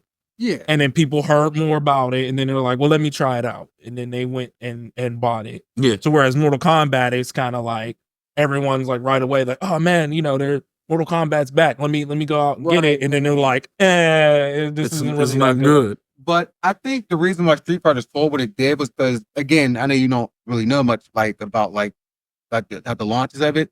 Street Fighter 5 launched terribly. Yes, the launch of Street Fighter 5 was horrible. So Q. So you, in case you don't know, Street Fighter 5 launched with how many characters? Was it 7, 8? No, it was a little more than that. It wasn't a lot, but it wasn't a complete finished game. They basically sold this game at 20% done, and my dumbass ran out and bought it because I love fighting it. It was awful. So a lot of people already stopped playing. That's why when 6 came out, I was like, I'm not buying it. And then but then we went to that tournament last October in 2023, and I stopped playing fighting games, for all the other reasons. But and I was like, this stuff looks kind of good, you know what I mean? And then Malik was like, why don't you play? And I'm like, oh, because both of us got inspired to buy that during that tournament.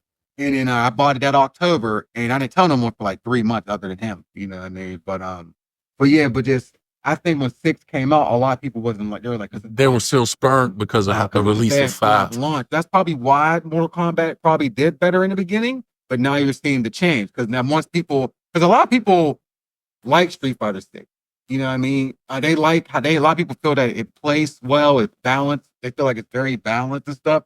And that's why it's reversed. How you saw Mortal Kombat started off really well. Right. And then now it's reversed. Right. Thing with Street Fighter. So, and then.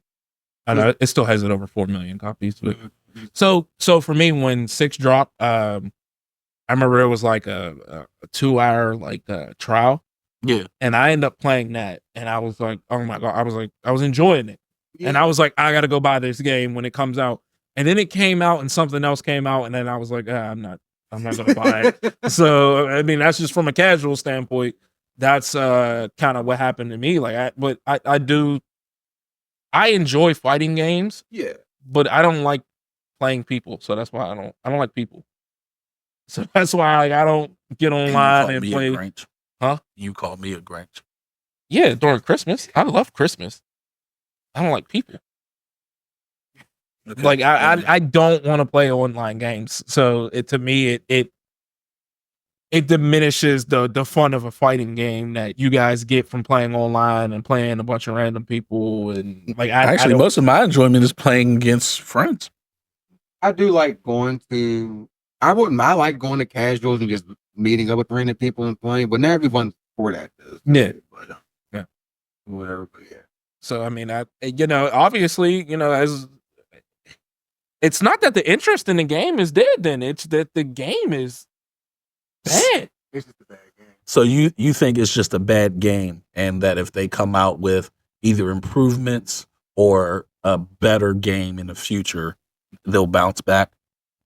So I'm just going off the numbers. I again, when I seen the original preview from MK1, I was like, I am buying this day one. Never did. So, again, I think the interest is there. I just think if it dies off that fast, then it has everything to do with the gameplay. Right. And I mean, people just, I guess, thinking it's become stale. So but the interest is obviously there. I mean, 4 million copies is a pretty good sale.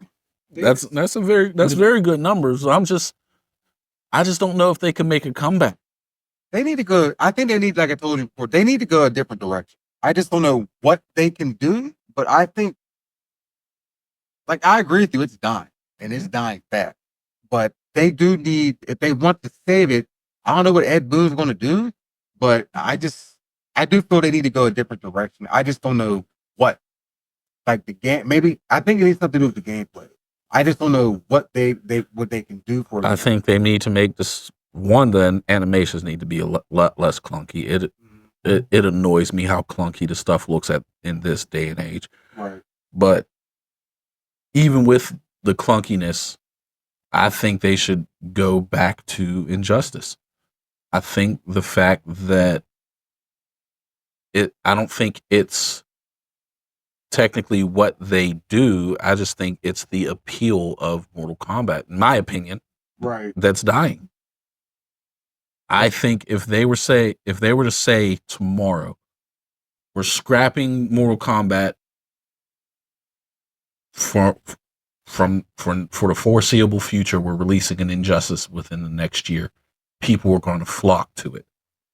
Because I think they can make a good game, but I don't think that the appeal of Mortal Kombat exists anymore because no one cares about the blood and guts anymore, in my opinion. Well, 4 million times $70 is $280 million, so I don't think it's going anywhere. If they made that much, of course, people getting it on discount and all types of other things. Yeah. But I mean, they do need to find a different direction, though. They really do need to figure out what they can do to get back to where they once was. At least get back to the Mortal Kombat 9, 10 days to make it, you know what I mean? I love 10. I thought 10. Yeah, just back to that, you know what I mean? Because this, they got, now, like I said, they made the money, but this ain't it. So whenever the next wave of new fighting games come out, because it's always Street Fighter, Tekken, and then Mortal Kombat and King of Fighters. So I'm sure people are gonna be like, I don't know, I think I'm gonna buy this day one, because of how. But studios I don't think they care about longevity anymore. They care that they got that dollar. They got their initial investment back, basically. Yeah, pretty much. So they make their initial investment back plus some. If they go a little bit over breaking even, I think they're good. But personally, I think Mortal Kombat's dying. I'm not going to disagree because I don't, like I said, I seen the trailer and I was like, I want this. Never bought it. Never played it. Nothing. So, Right. I would, obviously look to both of you because y'all are hardcore fighting game players, whereas I'm not. So, yeah. All right. Well, we got the two trailers we watched. Oh yeah, We watched the new Superman trailer. Want to give your thoughts on that? Anyone? Want me to start? you can start. Yeah. Okay. So right away, seeing Crypto was dope. I got excited about. I don't know That is why, dope. but That is I dope. love Crypto. I hate Superman. Superman is my least favorite hero ever created. I hate Captain America too, but not as much as Superman. But I like Captain America a little bit better because he's not completely golden boy like Superman is. I hate that I'm perfect, I'll never hurt anyone superhero. So I don't really like Superman, but I will say this trailer looked good to me. Personally, I still think Henry Cavill was better Absolutely. than this new guy. He looks like Superman, like Henry Cavill. But for that to be a DC trailer, it looked pretty damn good. And I'm a person who I love DC comics. I love DC animation. I hate DC movies. They are awful. With a couple exceptions. What exceptions? The Dark Knight. Yeah, but I'm talking about DC Universe movies. Okay. Yeah, I'm talking about the Universe movies. Yeah. Okay. Of course, those are amazing movies. Yeah. But I refuse to watch the last Flash movie because Ezra doesn't know how to run. That annoyed me. How is it that your one power is running and you get an actor that's just like, I don't know how to run? That was almost as bad as having Iron Fist played by an actor who can't fight. Who clearly can't fight. Can't even act like he knew how to fight. I'm Danny Rand. Yeah, I'm Danny Rand. Iron Fist was terrible too. Yeah. But to me, that looked good. Yeah. The CGI looked good of him like saving the little girl, and then it looked great. It looked like a movie I'll 100% see when it comes on streaming. Yeah, I didn't want to see that. You're impatient that. No. I don't, and it's really just because I just don't like Superman. I don't. The movie itself, I hope it's a great movie. I just don't like Superman to go in and see it. Me personally, you know what I mean? If it was, I hate to keep wanting to go see Batman movies, but I think the last time they got me was Batman versus Superman. Yeah, they got me. I went and seen it. That movie was not good. No, it wasn't at all. So thoughts on Batman getting delayed a year? The Robert Pattinson one, the next one, I guess delayed till 2027 now. You know what? That last one, that was a decent movie. That was It wasn't. I thought it was a good movie. I thought he was a good, solid young Batman. Yeah. But that's kind of getting off topic. I do want to speak real quick on Superman. One, I agree with you that Henry Cavill is a great Superman. He's a terrible Clark Kent. Okay. There's not from an actor standpoint, from a look standpoint. He's too handsome. Okay. No.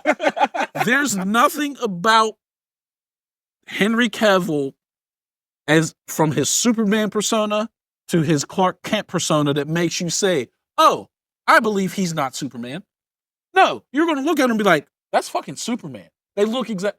That guy on that new trailer, the difference between Clark Kent and Superman was astounding.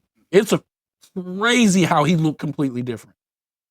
Like the clothes, the way he moved, his hair, the glasses, everything, his posture. He even walked meek, like he walked like this when he's Clark. Like he did everything to let you show that there's no way in hell that guy's Superman. But when you see him as Superman, you're like, I believe it. Now, does he look as good as Superman as Henry Cavill did? No. Henry Cavill looks better. It's hard to find someone who could fill both roles. I've said that about many people who have dual, the secret person, not the secret identity thing. There's like, I feel Christian Bale was a great Bruce Wayne, but he was a terrible Batman. He got beat up a lot. I'm just talking about from a look perspective. Yeah. Just from a look perspective, he looked great. You could see him playing the smug playboy. Mm-hmm. I think for me a better comparison would be all the Spider-Man.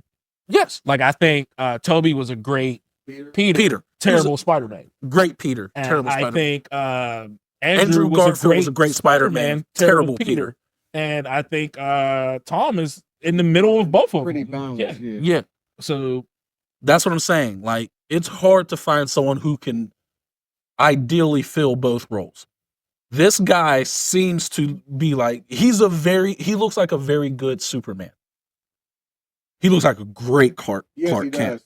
Mm-hmm. My concern with the movie is them shoehorning a bunch of other people in this movie. You saw Green Lantern, you saw Crypto, you saw Mr. Terrific, you saw Hawk Girl, you saw Metamorpho, and then from what I understand, you also see there's some other people that's supposed to be showing up in it as well. Right. Can we talk about Green Lantern having a Raiders owner's haircut? What was that? Well, that's Guy Gardner. I know, Green but Lantern. still, he has his haircut like that. That was like, awful. Terrible. They needed to make a change. Guy Gardner's haircut he's kind of supposed to look kind of. I know, but Raiders owner-ish. No. Yeah, but like you got all these people. Like, it's what they did kind of with the earlier DCU movies, where you're kind of shoehorning people into this movie without people being able to get a connection to them. Yeah.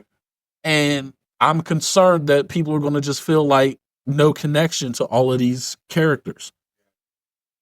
But I'm not going to lie, the movie does look decent. And I'm not as strong as you, Quintin, but I am not a huge fan of Superman either. But primarily because he just, for as powerful as he is, his struggles, as far as the ones that I know of, I haven't read a large amount of Superman comics, but most of the struggles I have is like, dude, there's no reason for you to be in the trouble you're in. Yeah, but you are. But and a lot of times it's against a human. I think my original hate from Superman is because every week, every new issue that release, he has 12 new powers.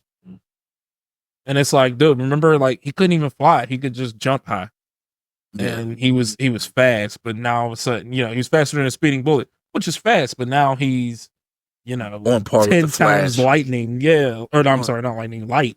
And it's like, what's going on here? Like, how all of a sudden is he a million times stronger? Yeah. And I think that's what but that's also one thing about this trailer that I like, because we saw him slumped. Yeah. The Yamcha pose. He was in the Yamcha pose, so he got slumped. Mm-hmm. So obviously he's not that powerful. I mean, I'm gonna definitely watch it. I'm gonna give it a chance. Like, I'm not gonna pay to see it, but yeah, a max or something. Yeah. And I mean, I think DC, once again, I think they can make some good movies with their characters. I just, I hate how their universe it suffers. Because it's like it's like Batman, Superman, Wonder Woman, repeat. They tried to speed up what Marvel built over like a decade. Yeah. Right. And they tried to do it in like 3 years. Yeah. And I'm like, it was too rushed. Right. And like you said, like, their strength is the animated movie. Oh, they're animated. They're amazing. 1,000%. They're amazing. Was it Into the Red Hood? Oh, Under the Red Hood. Red Under the Red Hood was really good. Son of Batman, Justice League War. Yeah, like, all great movies. I always thought that's the need focus on. But I know, but you want to bring in that, you need that box office money too, and I get it. But like, I feel like you could take the premise of the anime movies and just You put really them in could. live actions, and You they would really still be could. great. Right. You really I just could. they don't tend to do that. Under the Red Hood can be done in live action so easily Mhm. because it doesn't take much from like a CGI standpoint or anything like that. I want a Batman Beyond live action with Michael Keaton as old Batman. Yes. I don't understand why we have to keep asking for this. You'll print money if you do it. And I You just will. started rewatching Batman Beyond. It's on Max. Yeah. I love it. I'm like, why are we not getting this? Again, and so the last Batman movie that came out, it was a good movie. I just hated how much he got knocked out. I feel like it was missing. See, what I like you're talking about the Robert Pattinson one, yeah, correct? but then the Riddler felt more like I'm sorry, was it? No, it was the Riddler. Yeah, the Riddler. Yeah. He felt more like Joker than the Riddler. No, he felt like the Riddler to me. No, he felt like Joker. Like, but he was like getting his he was a hands lot dirty and doing stuff, and I'm like, see, my whole thing Riddler, is see? they did change things up a little bit. He got his hands a little more dirty. But I liked it because it was more like I don't want to say serial killer, but almost like the Zodiac killer type thing. Where I'm a killer and whatnot, but I'm smarter than you and I'm showing you it. Yeah. And But I love nerd. Like, see, they took that part out. If he was still a nerd, and that's why he didn't feel like the Riddler to me. He felt like the Joker. See, he didn't feel like the Joker to me. Yeah.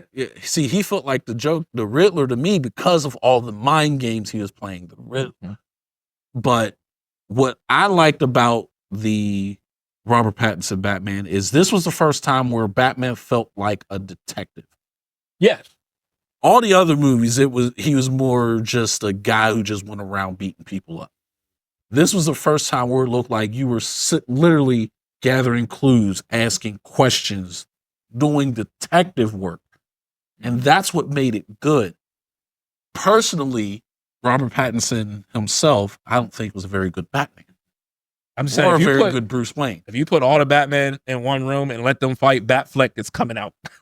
I ain't gonna lie, when they He's beating everyone. He's killing half of those people. He wasn't as bad as I thought. You know, when they first announced it, of course, I had no interest. Oh, who, Robert Pattinson? Yeah, I was like, a sparkling Batman. Absolutely. Yeah, no. Yo, you gotta let that go, man. I know, man. I know. I felt the same way, but he's a great actor. Yeah. Sure. I haven't seen I much enjoyed with it him in down it, so I Harry don't Potter. I didn't even know he was in Harry Potter. You are so heartless. I'm not a Harry Potter person. So. That scene was so sad. Oh, his dad cried, "My son!" Because you are heartless. But no, I think Robert Pattinson he's a fine actor. I really haven't seen much of him in it, but I still don't think he was a great Batman. I think any semi-capable actor could have done just as good a job as him in that role. I don't think he made either role as either Bruce or Batman. Obviously, the Bruce route they took with him was kind of. I'm trying to see how I feel about Lex. Like, even in the Superman trailer, I don't know how I feel about what's his name. I can't remember his name, but he Michael was Cera. No. That wasn't sorry. Michael. No, not Michael Cera. I'm sorry. All those Andy Zucker. No, Andy. Whatever his name is yeah. You talking about in the Batman, or are you talking about? He was in. Or are you talking about the one in the Superman trailer? Yeah. In the new Superman trailer, it's the guy who played Beast in X-Men First Class. Yeah. I don't know his real name. I can't remember his real name. But you said Beast, I thought of Kelsey Brown. I'm like, no, not that. But I think it's like just what's his name? I thought he looked good as Lex Luthor. He's just like, to me, when I think of Lex, I think of like kind of like more bulky, like, you know what I'm saying? Like he's like all thin and see. I'm curious on what time frame this takes place, because like if it's young, because one thing that makes me think it's young Lex is the name of the company. It's not LexCorp. And then Jesse Eisenberg. He's the one that was in the previous ones. He's not in it now. Oh, that's he was in Adventure Zombieland. Yeah. He was in the Cavill one. He's not the one. He's not in the new. He's not in the new one. No. Okay, I thought that was him again. No. 2025. Just put 2025. Yeah. Type one hand. There you go, right there. Yeah. Nicholas Hoult. Yeah, Nicholas Hoult. That's okay. That's for some reason, it looked like Jesse again. So I'm thinking he's going to be a younger Lex, and the reason I think that is the name of the company. It's Luthor Corp, not LexCorp. Right. So I think he's not Lex yet. So, and I think he's a good actor. So I think he could pull it off. Yeah. For some reason, it still looked like Jesse in the little clip we watched real fast to me. Yeah. So I thought it was still the same one. Yeah, no. So yeah, I apologize about that. You know. But I thought it was a solid trailer. Yes, and I'm curious to see it. Like I said, like you said, I'll probably watch it on streaming. I probably won't go to the movies to see it. Right. I'm just worried about all of the people that they're shoehorning, all of the heroes they're shoehorning in. Because someone like us who reads the comic books and knows who Hawk Girl and Mr. Terrific and Guy Gardner Green Lantern, who they are, we won't be affected by it. But the casual person who maybe only seen like Justice League or something, who only knows of Hal Jordan, is going to look at that Green Lantern and be like, what did they do to Hal? Yeah, right. And not knowing that's not Stewart. Hal. They didn't know Hal or Stewart. Yeah. They're going to be like, what did they do to Hal? That's obviously not John Stewart. Right. So they're going to be like, what did they do to him? Why does he look like that? The way movies is going, you never know now. Yeah, sure indeed. So I'm just worried about them throwing these other characters in. I will say it might be pulled off well. I will say that the camera angle of him walking in and people throwing stuff at him was kind of dope. Yeah, and them just looking like that catching a can of soup to the back of their head and not even flinching. I'm glad he did, because if he would have flinched, I'd have been like, "Come on, man, you Superman! That can ain't hurt you." Like when Krillin hit Goku with the rock. Yeah. Sensory. Overall, though, I enjoyed it though. I thought it was a good trailer. Yeah. You know, I would love to see DC movies get back on track, and you know, I'm all for it. I don't know what the freak they was thinking with the Joker too, but you know, hey, that's another conversation. I haven't seen either of them. Can we get a Deathstroke movie, please? Please, that'd be great. A Deathstroke movie or a movie with a Batman with Deathstroke in it? That works too. I want fight Mark. And you know what? Please. Speaking of bad movies, Sony, stop. Just stop. Well, they're talking about selling the Spider-Man rights back to Marvel. Just do it. Just stop it. Just stop. What, you like the last Spider-Man? He's not upset about Spider-Man. He's talking about Morbius, all that crap. Just Kraven stop making. I'm not even going to waste my time on Kraven. And I've seen some people that's like, "Oh, it's a good movie." I'm like, I don't believe you. He's such a great character too. And yeah. For them like that. My problem, and the thing with them is, stop trying to make villains anti-heroes. Yeah. Let them be villains. Right. That's why people like them. They're villains. Yeah. Spider-Man has arguably the best rogue gallery of any hero. Arguably. I mean, you think about it, Batman's rogue gallery is just a bunch of mental ill people. This is true. Like, he's Spider-Man is going against real threats. Not to him. I mean, if he wanted to use his full strength, he'd kill them all. But, you know, what I'm saying is that just let them be villains. Everybody doesn't need to be an anti-hero. No, yeah. No, that's stay villains. Stay villains. I think the best anti-hero though ever is Magneto. To me, but now you consider him an anti-hero instead of just a villain? A little bit of both, just because depends on where in the story you're at. Early on, he's a straight villain. Yeah, because I would make a case for Punisher. Punisher, they call him a hero. That man's not a hero. He's an anti-hero. Exactly. He's a broken man, and he just He he even says it in Marvel. I'm no hero. I'm the Punisher. Yeah. But like you said, for like the rogue stuff, yeah, Spider-Man got excellent villains. Yeah. Even though a lot of people don't like them because they're boring, but Fantastic Four's villains are great. Yeah. Outside of Doom, who? Galactus? Oh, okay. Well, yeah. And that's about it. Scroll. I like the X-Men villains. Oh yeah. So if we're That's fair. But Doom is great. I'm tired of Doom. Doom is fantastic. Doom is my favorite. Doom is fantastic. And I think that's what DC does very well. Their villains. Mm-hmm. I think their villains are excellent. I just think they need to. You talking about it in the movies, or what are you talking about? Just comics and just overall, like their villains are great. You know what I mean? Yeah. I mean, Joker's iconic, and he's just a psycho. You know what I mean? What about Clayface? From Spider-Man? No, Batman. Oh. Yeah.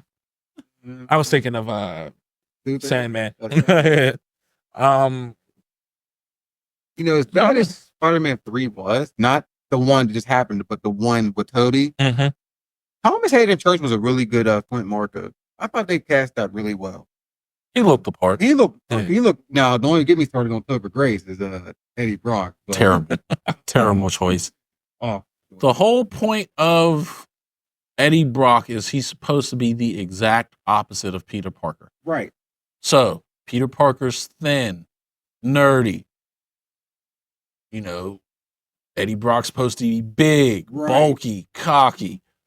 Then you have Topher Grace. He was smaller than Tobey Maguire. Speaking of, can we go back to, when you have a bully in these movies, they actually look like bullies? Yeah. Ain't nobody getting bullied by Flash from the new Spider-Man. Nobody's getting bullied by that little nerd. Well, he wasn't that kind of bully. He was in the original Spider-Man. Yeah, I'm talking about. I'm just saying, I want bullies to look like bullies and be like, oh yeah, I get why he's afraid of that person. Not kick him in his head. But he's more a bully of the times. Because most bullies these days aren't big guys, from what I understand. Most of them are people who are insecure themselves. Right. So they're more of they're the cyberbullying type, not the physical bullying type. He's that type of bully. He's the cyberbully. No one in their right mind even thought that even before that Peter Parker in the Spider-Man Homecoming universe ever became Spider-Man, that he was getting beat up by that Flash. Right. And that's but I'm saying no one thought that. That was never the thing they were trying to portray. They were portraying that he was just like a jerk type bully, where I'ma just call you names and say stuff about you. So he didn't need to be big and imposing because that's not what he was trying to do. Right. I get it. Yeah, in the Tobey Maguire one, he was beating Peter Parker up. Yeah. So he had to look big, or else it was just not believable. And while we're on it, DC, Static Shock. Yes. Please. Yes. Like, what are we doing here? Yes. Why is Static Shock not a thing yet? Static Shock needs to be a show again. Yeah. They touched on real issues. They did. I just watched the episode the other day where he went over his friend's house. Yeah, and his dad was racist. His dad was racist. Yeah, he changed at the end. Then they was in church together a few episodes later. I was like, oh, okay, So, all right, yeah, that's it for that. We got the Demon Slayer. Oh yeah, the Demon Slayer. Demon Slayer trailer. First week. I'm all for the new Demon Slayer movie. I'm curious on where things is going to go, because after watching the last season that just dropped, that was what, 4? 5? I don't know what season 4 was like the training thing. Wasn't it a training? It was after the Source Smithville 3. Yeah. Yeah. So it had been this training thing right before the Infinity Castle. Yeah. Right. Yeah, it was the training thing. So 4, did I finish watching 4? I don't think I finished watching 4. They train. This is the training. Wait, so you don't know how they? At the beginning of the trailer is the end of 4, where they're all trying to get Musan. You didn't see that part? No. Well, now you did. I got to catch up on season because I know I started season 4, but I don't think I finished it because I never now that I'm thinking about it, I never got to where he trained with the stone Hashira. Oh, so you didn't even oh yeah. So I think the last part I left off was I remember seeing the wind and snake one going after a demon. Yeah, you definitely need to catch up. Didn't they have like a fight, like a training fight spar? Yeah, them two. Mm-hmm. I think they just said they wanted to do that. I think that's the last episode I recall seeing. Yeah, you need to catch up. There's a lot of anime I need to catch up. About to say, I haven't watched almost any anime. Muzan walking up to the crib. That scene was cold. Yeah, I definitely didn't see that. I was like, I mean, I saw it in the trailer. I thought that was something that goes on in the movie. No, you're saying that already happened? Yeah, I he definitely walked need to up. catch up. He was walking up, and I always forget his name. What's his name? The one he was talking to in the room. Yeah, I always forget. I forget his name with the sickness. It talks about the U. Yeah, him laying in the bed, and he's like, "Here he comes." I'm like, he was walking, and the smoke was surrounding him. I was like, "Oh, this is cold." Yeah, I got to catch up. I'm excited to see it. Just a small gripe. I mean, it's not. They didn't show my boy Zenitsu, and I want to know what happened with Zenitsu. I don't read the manga like you obviously have. I want to know what happened to my boy because he was real serious. Like as he was falling, he was like just straight face, and then he opened his eyes, and I was like, oh yeah, it's about to get real. See, now you got me pumped. I definitely got to catch up. I think that's what I'm gonna do tomorrow. Yeah, before my because Packers game. I expected Zenitsu to be screaming and crying like everyone else, or like always, and he's just like, yeah, let's go. Remember when he got in his very first big fight, and then you talking about in season 1? Yeah, the very first time he showed what he could do. Yeah, because we're like, bro, this dude, he's annoying. Why is he screaming? And he did that. I was like, ooh, oh shit! I was like, he need to do that more often. Almost make me want to go grab my sword. From what I seen from the end of the last season, it's looking like he don't need to fall asleep no more because he was looking serious. Like I was like, what happened to bro? I was like, I don't know what he read in that letter, but that apparently changed his whole life because he is like, like everybody else like freaking out, like what's going on? Well, and then you got Inosuke. Yeah. Super happy he's falling in, and I'm like, oh, Inosuke is always for the smoke. Always. So he's falling in. He's like, oh, the smoke coming. It's time. It's time to run them fades. Let's go. Yeah. No, but like you said, I really enjoyed it. I wanted to see more of the uppers, but again, because I read it all, but I'm not going to say much about it, like what happened and things. But I just wanted to see more of the uppers. Mm-hmm. Because I just love Upper One. Yeah. And y'all will find out eventually, when you watch it, you'll like, yeah. But I just like Upper One a lot. And then, yeah, it's going to be good. The movie's going to be good because the animation is already good. And speaking of animation, the castle always looks dope. Yeah. Every time they showed it in the anime, in the other movie, it's always in this trailer. Oh, it just looks so dope. It's just such good animation. I agree. I wouldn't walk in it though, because you don't know you're gonna die. Walk in it, on this side looks like it's this way and it's that way, and I'm just like, no. Well, it was funny because when it first happened, they showed it. I thought it was the one, and I was like, man, I swear that demon died. The one that was like hitting the things. Yeah.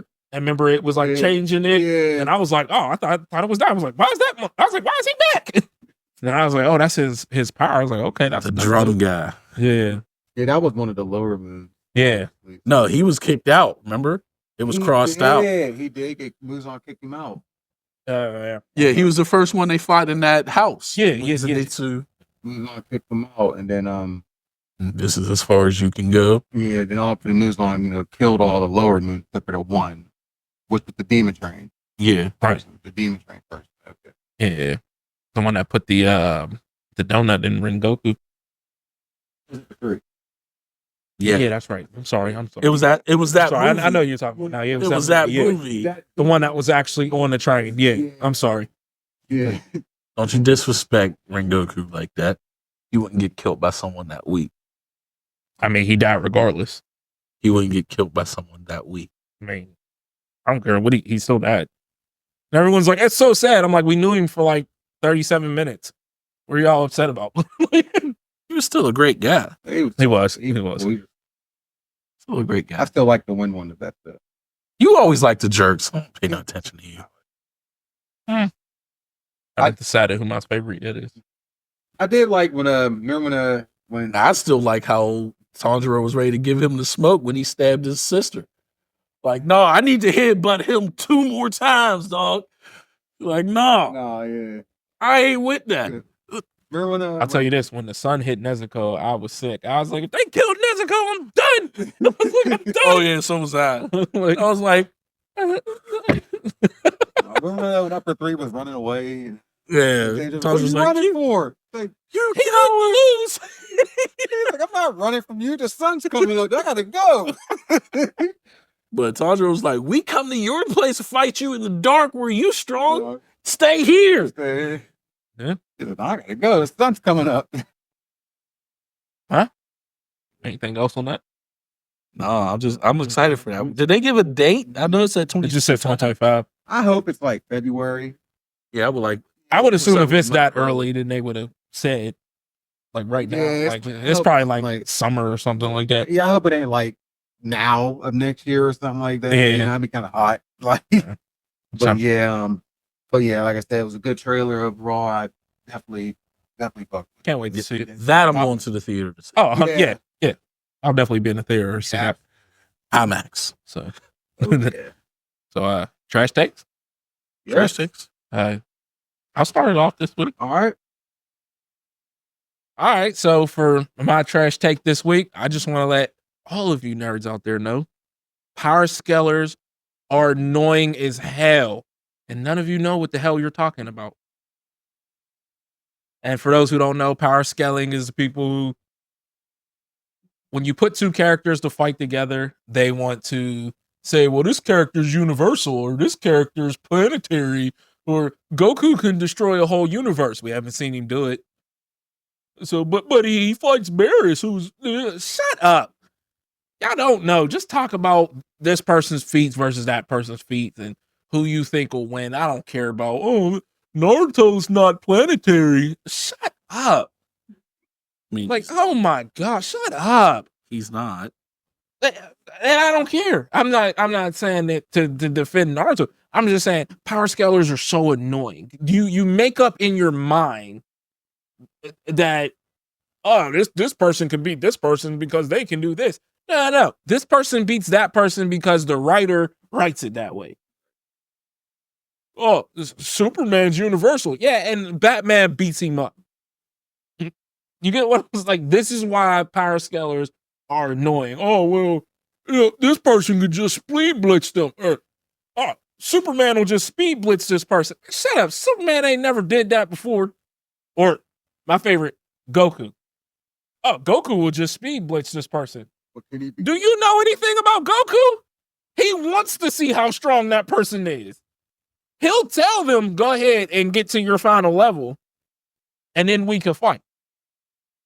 You know, I seen one, it was Jin Woo. And it was like, how strong he becomes. Yeah. And the things he can do. And someone was like, Goku would just speed blitz him before he gets to do any of that. No, he wouldn't. No, he wouldn't. Goku would be like, go ahead, let me see what you got. If Goku needed to stop Thanos, he'd have been like, here's the stones. Yeah. This is why I hate power scalers, because they don't take the character's personality into account. You know what I mean? Like, they never do. They just instantly, oh, well, this person can destroy a planet. Okay. And Piccolo destroyed the moon. He's planetary. It was a moon. But but on that similar note, there are those who don't take the scaling of the person in their universe into account. Like, there was a TikTok I saw where it was like, oh, name an anime character you think you can beat up. and people were saying Krillin. Dog. Krillin's giving you hands. You're getting folded. Hey, and when that Krillin's second on weak. Hamtaro, Krillin is weak compared to people who can destroy planets. He's not weak compared to normal people. But that's He's people folding us up. That's just people being stupid. But here's what I'm saying. Okay, the whole debate: who can win in a fight, Goku or Sailor Moon? And people understand the Sailor Moon will fold him in. Yes. But people will be like, no one's ever destroyed a planet in Sailor Moon, and neither has Goku. Like, oh, but we know Goku can do it, but he hasn't done it. Like, he can willingness to do such a thing, but he doesn't do it. You know what I mean? Right. And that to me, I feel like when you have to just keep making a character stronger and stronger and stronger and stronger, so they can do this and that. And I just think after a while, it feels like shitty writing. It is. I want tactics. Yeah. I outthought my opponent. Oh, he was stronger than me. Okay. But he respond, I see he's weak against this, or he doesn't respond well to this. Hey, like one of the things that I will say early in Dragon Ball Z, Goku, when he was fighting Frieza, realized, hey, he can't sense energy. So he has no idea where I'm at if he can't see me. So I must do some diversion tactics. That's the type of stuff I'm talking about. Mm-hmm. But after that, it just became a power scaling thing. I just need to get stronger. I just hate the fans that be like, oh, well, this person can do this, or they can destroy. They're universal. Who have we seen destroy the entire universe? Like, oh, okay, yeah, Barris can do it. Okay, have we seen it? Like, and it's everyone is like, oh, the feats. But then when they can't, like, actually prove a feat, they're just like, well, we know they can. And it's like, shut up. Like, just shut up. Just tell me who you think could beat who. And why. Yeah, right. House no. Good. And Batman stands are the worst. Give him time. Give him time. Prep time. He can prep. Prep time. Batman with prep time. I've been seeing the whole Batman versus Iron Man. I'm like, oh my God, you're all idiots. Iron Man, oh, but he fights Superman. Superman doesn't want to kill him. Iron Man will take your head off and keep it moving. Is that it for you? Yeah, that's it. I hate power scalers. Go ahead, Tom. All right. You're going to get triggered by this one. I am sick and tired of you MCU Iron Man fans acting like he is the perfect person. Y'all need to let go of the Cap Bucky jump. Iron Man was just as trash as Cap was. He sold them out to the government. It's his fault Ultron happened. And Cap picking up the Million was bigger than Iron Man stayed in the universe. But I am so tired of y'all thinking Iron Man did nothing wrong. Okay. You know what? I've had it. No. First of all, I'm not going to let go of them two dirty New York dudes jumping a handicapped person for no reason. You from New York too. I know, handicapped? but they jumped him. Handicapped? Yes. How's he handicapped? He ain't got no hurt. What are you talking about? By the time Civil War came out, he already had the shrapnel taken out of his heart. Oh, I'm sorry, not handicapped, disabled. He wasn't disabled. Better. Anyway, he already had the shrapnel taken out of his heart. Okay, so first of all, they jumped him because Bucky killed his parents. How that makes sense? That was you killed my parents. That was the dude's fault. That was the other dude's. What's his name? First with a Z. Zemo. Yeah, that was his dude. No. No. You could have told him. No. You could have told him. They jumped him. They jumped him. They jumped him because he run the ones with down. It. Run the ones with it. It should have been a fair one, but Cap should have stayed out of it. I agree. No. But I enjoyed the beat. First of all, I have an Iron Man tattoo. That was my favorite character. Period. No, I will not stand for this. No. Stand for it. No. Cap is horrible. He sits on his high horse and talks like he's the greatest ever. But don't get me wrong. Cap ain't great either, but Iron Man ain't great either. Cap was around for segregation and he did nothing about it.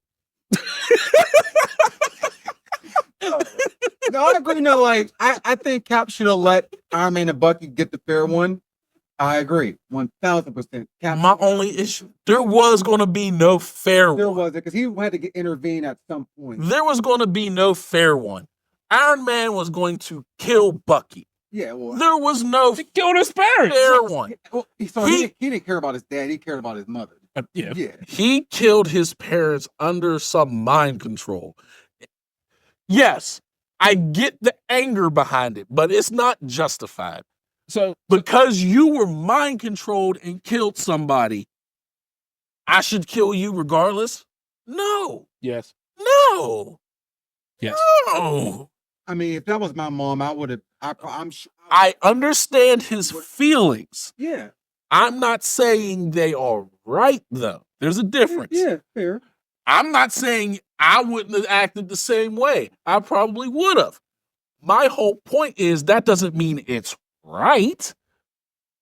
Man, there was nothing he could really do at that moment, but he was just he was broken, so he was just like, I don't care. He killed my mom. So you're saying 2 wrongs don't make a right, Pretty much. but 3 lefts do. Therefore, Oh, but remember, because of Cap and Iron Man's selfishness, so much of the War Machine can't walk anymore. Or I will say this: Sokovia Accord. yeah, Was that it? Yeah, yeah. Mhm. So I understand like he was wrong in that sense and everything, and Cap was definitely right to not go with that. comment, Yeah. So, but personally, and this is why I always say if I got superpowers, I'd be a villain. yeah, I'm not gonna. If we get superpowers, like do what you want. Yeah, dude, there's no way I'm gonna be a hero because what Cap's still poor. So why I got superpowers? Why am I gonna be poor? No, I'm running up in your bank, and who's gonna stop me? Like, no, like, so I could never. And you know, it's funny. We was talking about this at work one day. I was like, I'm not helping people, and the dude was like, "You're a first responder now." I was like, "Yeah, because I don't have superpowers." But if I did, I'm gonna be a villain. So to me, Small V. if you want to, Small V villain. You ain't gonna be going around just murdering entire countries because there's no benefit. no, Small V. yeah, no, I just, Bank robber. yeah, I want to be rich. I don't care about murdering people. That's weird. Like, Small V. yeah, Small V. even like the Purge movies, I'd be like, why is that the first place y'all go is to murder? Like, why? Like, that's not. No, I don't want to do that. But even like for me, if the government is like, no, you're a hero and you can't do this, I'd be like, all right. And then they'd be like, the world's ending, we need your help. Not my problem. No. Like, You didn't want me to help people when I wanted to help them. Why should I help you when you want me to? and when this danger now comes my way, I'm gonna be like, hey, turn back that way and leave me alone. No, okay, now you got me as a problem. But And another thing about Iron Man too, because he's your favorite, that shit he did in World War Hulk was dirty. That was Yes. dirty. What they did to Hulk. What they did to Hulk It was wasn't just him though, but it wasn't just him. Professor X. It was Reed Yeah. Richard, Black Bolt. Wasn't all the smartest Namor people. included? I believe Namor was included as well. That was dirty. It was the Illuminati, Yeah, right? I yep. believe Namor's included in them too. That was dirty. But They did him dirty. But that's my trash take. I will say this to agree with you. I seen that they're putting Iron Man 1 in the Library of Congress or something like that. Oh really? Yeah, and I believe Blade should be in there over Iron Man. Yeah, because he saved more. I believe, yeah. Yes. And they tend to act like Blade didn't. And they'd be like, oh, well, Iron Man built the universe and saved it. And it's like, well, Blade came first. You had to get the money from the Blade movies before you can even do these movies. So, Absolutely. Absolutely, I agree with you 1000%. And I'm just speaking of the guys supposed to be playing Blade. Still mad they killed him in Luke Cage. Luke Cage. Codman. From what I understand, that was his requirement. yeah, he said he didn't want to be in it long. He was Yeah. so good at it. He's so good. He was He was great. so good at it. So good. Oh, So good. Speaking of, I can't see him as anything else but Luke Cage. Every movie he's in, I'm like, oh, it's Luke Cage. So Mike Coulter. I'll be like, either that's Luke Cage or Darren. Darren. Is it like our friend Darren? Yeah. You know what? Well, before he goes to his trash take, you know, it is kind of hard to look at certain people that play certain roles. But you know the dude, Shade, that was in Luke Cage, Yeah. Theo Rossi. I don't trust him in any movie I see him in. I can't take him serious no more. Well, He's an Abbott. No, that's not him. Never mind. Somebody else. Which is a great show, by the way, if you don't watch it. But it's a fantastic I still haven't show. watched Abbott But Elementary. no, he was Juice in Sons of Anarchy. I haven't seen it. The way they did him later in the seasons, he basically became a butt Murray. Like they just kept raping him and blah blah blah, and he became like a snitch on the shows. And now when I see him, That's not funny. like I just look at him getting raped by Marilyn Manson in the jail stuff. You know what I mean? And like it's hard. I know he was good as Shade, but I'm just like Marilyn Manson was in Sons of Anarchy? Yeah, towards the end, yeah, he was the end. I never watched it, so. But he was Juice's. He was Marilyn Manson's bitch in the movie. But just great show, by the way. But still, just like it's hard to take certain people, like take them serious if they do like a certain role and stuff like that. So like Daniel Radcliffe, I can only see him as Harry Potter. correct. So like anything he's in, like he was in a movie where he was like racist or something. I'm like, racist Harry Potter? What is going on here? Like so, Like what's it? Edward Furlong. I only can take him. Only look. I know him as far as Terminator 2 and American History X. Mm-hmm. That's it. You know what I mean? And just but you know, if y'all know who Edward Furlong is, he was the kid in Terminator 2. Yeah. Okay. Yeah, and you know, he was American History X and stuff like that. But yeah, that's your turn. My turn for her. Yeah, for your trash take. Yeah. My trash take. My trash take is going to piss off some wrestling fans, but Attitude Era is not as great as people think it was. Yeah, you want to talk about this one? So many people What? say. Yeah, hold on. what? Hear me out. The highs of the Attitude Era, undisputed. They were great. But outside of those highs, outside of The Rock, Stone Cold, DX, the rest was hot garbage. Like what? Like everything. Let's see here. Who was hot during the Attitude Era that was not one of them top people? Let's go. The tag teams. Yeah, all it. Edge and Christian, Hardy Boys, the Dudley Boys, Kane. Okay. Undertaker. Those are the tops. Those are the highs. Well, Undertaker was, but not Kane. No, that's still top because during that whole time was the whole Kane versus Undertaker thing was the Attitude Era. But he wasn't one of the big four, though. But I'm not just saying the big four. Out of the top wrestlers, storylines, and such, outside when you get rid of those top ones, everything below it was terrible. Who remembers the European title picture in that time frame? A little bit. The Intercontinental title picture in that time frame. I'm gonna be honest, with the European title, I only remember like William Regal carrying it. Regal, D'Lo Brown. The Intercontinental, I remember because that's when The Rock won it, and Ken Shamrock and stuff. Yeah, Mhm. that was. but most of the stuff outside of those top people was not very good. It wasn't. It really wasn't. You start looking in the storylines. What do you mean? First of all, Al Snow had some great storylines with Big Boss Man. That storyline was terrible. But that storyline was terrible. You show respect What to he Pepper. did was diabolical. Don't get me wrong. What he Him did, dragging Big Show's dad's casket. That was terrible. that was terrible. That was hilarious. That match. It was hilarious. Speaking of Al Snow and Big Boss Man, that match was terrible. Yeah, I can agree with that. Yeah. That's what I'm talking about. They did some stuff that was just absolutely stupid, and it was because of our good old buddy Vince Russo, not McMahon. You had Owen Hart in the Nation of Domination. What's not to love? Okay, I thought that was so cool back then. And I look back, I'm like, yo, that was terrible. I'll give you that one because I'm like, you got a white Canadian and a pro black. Like there was a lot. I think they He ride with purposely Owen did 'cause that. He rides with us. They purposely did that to try to not make it a race thing. But think about it. Right to censor? I like Right to Censor was a bit later. Was it? Okay. That was like in the 2000s. Because don't forget, Val Venus was the Attitude Era. Choppy pee pee. I'm sorry. That was a terrible storyline. Sure, but back then, Josh, it was great. It was funny. It was Yeah. funny. The Mae Young giving birth to the head. Okay, That was They later. brought the head back. he was fully grown. That was later, but if you think about it, Austin 316, great. Bret Hart, Montreal Screwjob, great. That's what I'm talking about. The Montreal Screwjob, that stuff was great. But I'm talking about, you start talking about guys who were lower on the card, outside of the big factions, outside of the Nation, outside of DX, outside of the corporation. The corporation was a bit later, but you can even include them.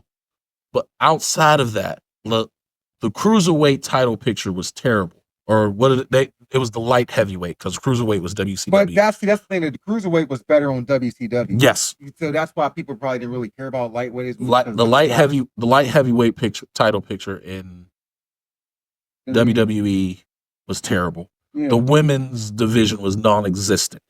Yeah. Like, there was a lot of shit that was bad in the Attitude Era, but it just gets overshadowed by all of the greatness of stuff that did happen. Did you say the women's division was shit? The women's division was shit. First of all, we had bra and panties matches with Sable and Jacqueline, and Sable couldn't wrestle her ass out of a wet paper bag. No one cared. The women couldn't wrestle until AJ Lee dropped the pipe bomb. Well, don't forget Trish Stratus and Lita. They oh, well, yeah, I'm sorry. Yeah, of course. Of course, they were great. But they were, yeah. Don't smear their names. But Mae Young's puppies. Exactly. Exactly. King was wild. Yeah. That's what I'm talking about. Stuff like that. That stuff was not great. Yeah, but the commentary about the Acolytes. I mean, they had great tag teams at that time. They did. They had good they did have good tag teams. Don't get me wrong. I'm not saying everything was bad. I'm saying people are looking at it through rose-tinted glasses like everything was great, and it wasn't. That's fair. No, I don't think everything was great, but I think their high moments were super high. Their high moments were unreal high, but they also had low moments that were unreal low. If you're talking about current era doesn't have the highs that the Attitude Era has, but from top to bottom, it's more even than the Attitude Era. If you're talking about in a sense of like pure wrestling ability, 100%. But I think they have some still really bad lows now. You know, in story wise. They do have some bad lows. Maybe not now, but up until Vince was still Vince in charge. Vince was terrible. You know what I mean? I remember a few years ago, they were doing to Natalie, like, she kept farting. Yeah, that was, and it was like, what is this? Like, you know, so that was terrible. Yeah, so, but I think, you know, from a pure wrestling but that type of stuff is what was going on back then too. But most people forget about that because of Austin 316 and DX, and everyone forgets about the lows because the highs were so good. That's my point I'm making. Right, but I think that the highs were iconic. Oh, absolutely. DX pulling up to WCW, the Stone Cold beer truck. Like, don't get me wrong. All of I agree with you on all of these. Their highs was as high as I can get, but their lows was always also as low can get. That's what I'm saying, is people are acting like the lows weren't there. The lows existed, but people ignore them because they just look at the highs. They look at the TLC matches. They look at the beer bash and the beer bath and DX pulling up to WCW. They look at all of that stuff and just kind of all the low stuff like it didn't really exist. What wasn't fucking Katie Vick during the Attitude Era, or was that after? The end. It was like towards that's terrible. That's terrible. That was bad. Yeah, that was terrible. Yeah, like I even went back and rewatched that when I did a trash tape on that, like something like a couple years ago. Now I was like, y'all, because I said like the Big Boss Man shit was terrible with the casket, and someone said you must have forgot about. I think Derek said either you must have forgot about the Katie Vick. Like that was terrible. And I rewatched, and I'm like, wow,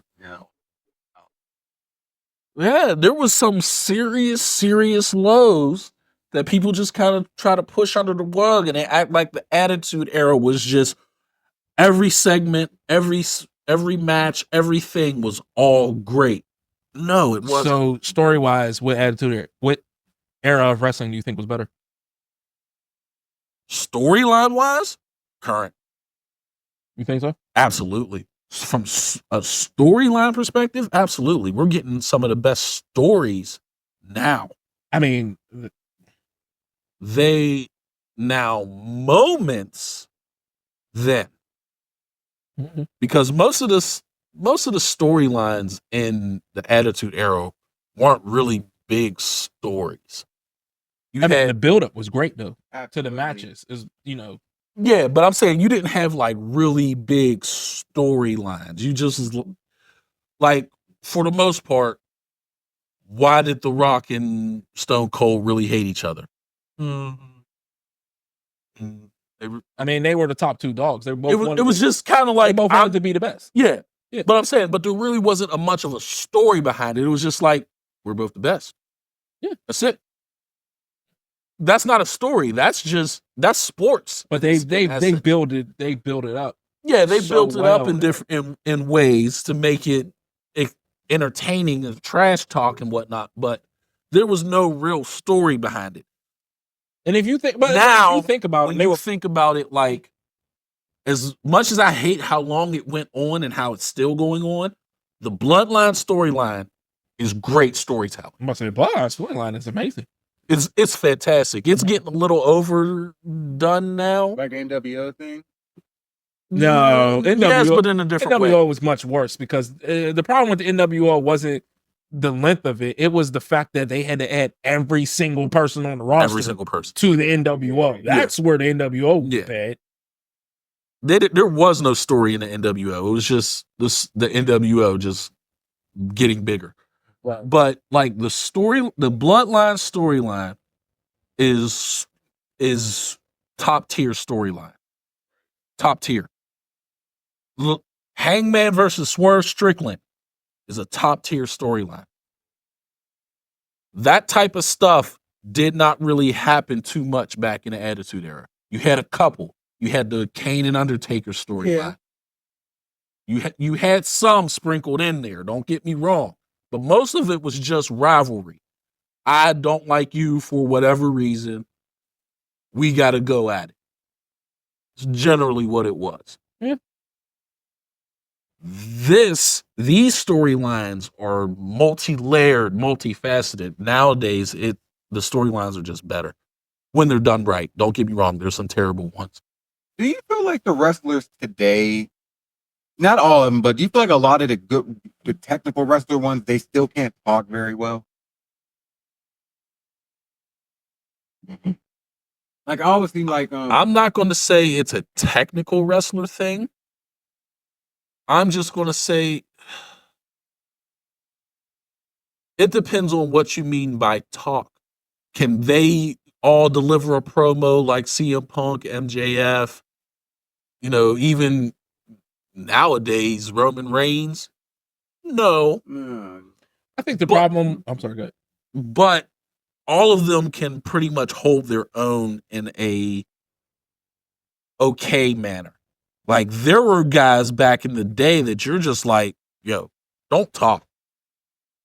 Like, I feel like some of them are like that now. I think the one thing a lot of people don't take into account is it is a lot easier to talk as a heel than a face. And again, for those who don't know, a heel is the bad guy, face is the good guy. Right. It is a lot harder to absolutely get the crowd behind you and actually do say what you something want. Meaningful. Right. So whereas a heel, you're like, I can just say whatever I want and piss people off. Yeah. You can just be like, hey, I'm in Pittsburgh. The Steelers suck. Yeah. And now all of a sudden you got the whole crowd booing you. Yeah. It's easy. So, I do think that the people who are great on the mic are amazing. Yeah. And I think there's people who have charisma but aren't necessarily great on the mic. Okay.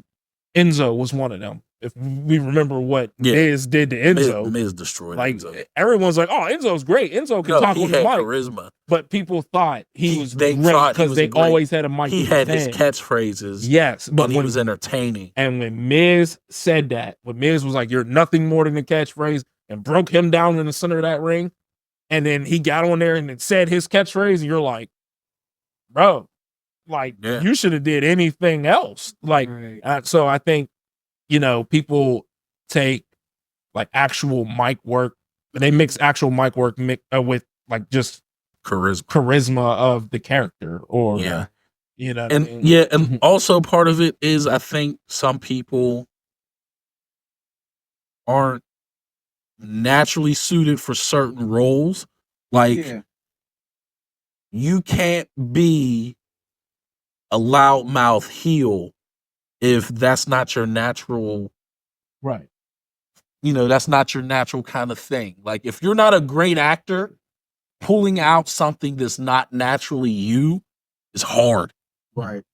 And if you're naturally fairly mild-mannered, it's hard to be either an energetic face or a brash heel because that's not your persona. But that doesn't mean you're bad on the mic.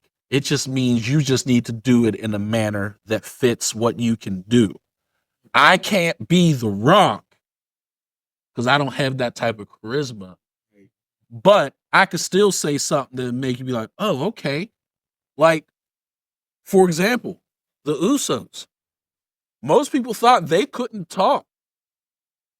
But that promo Jay did during the beginning of the Bloodline when he was talking to Roman, talking about why not me? Why can't I be the guy? Mm-hmm. Why, how hard it is to always see people come up to you and say, hey, which one are you?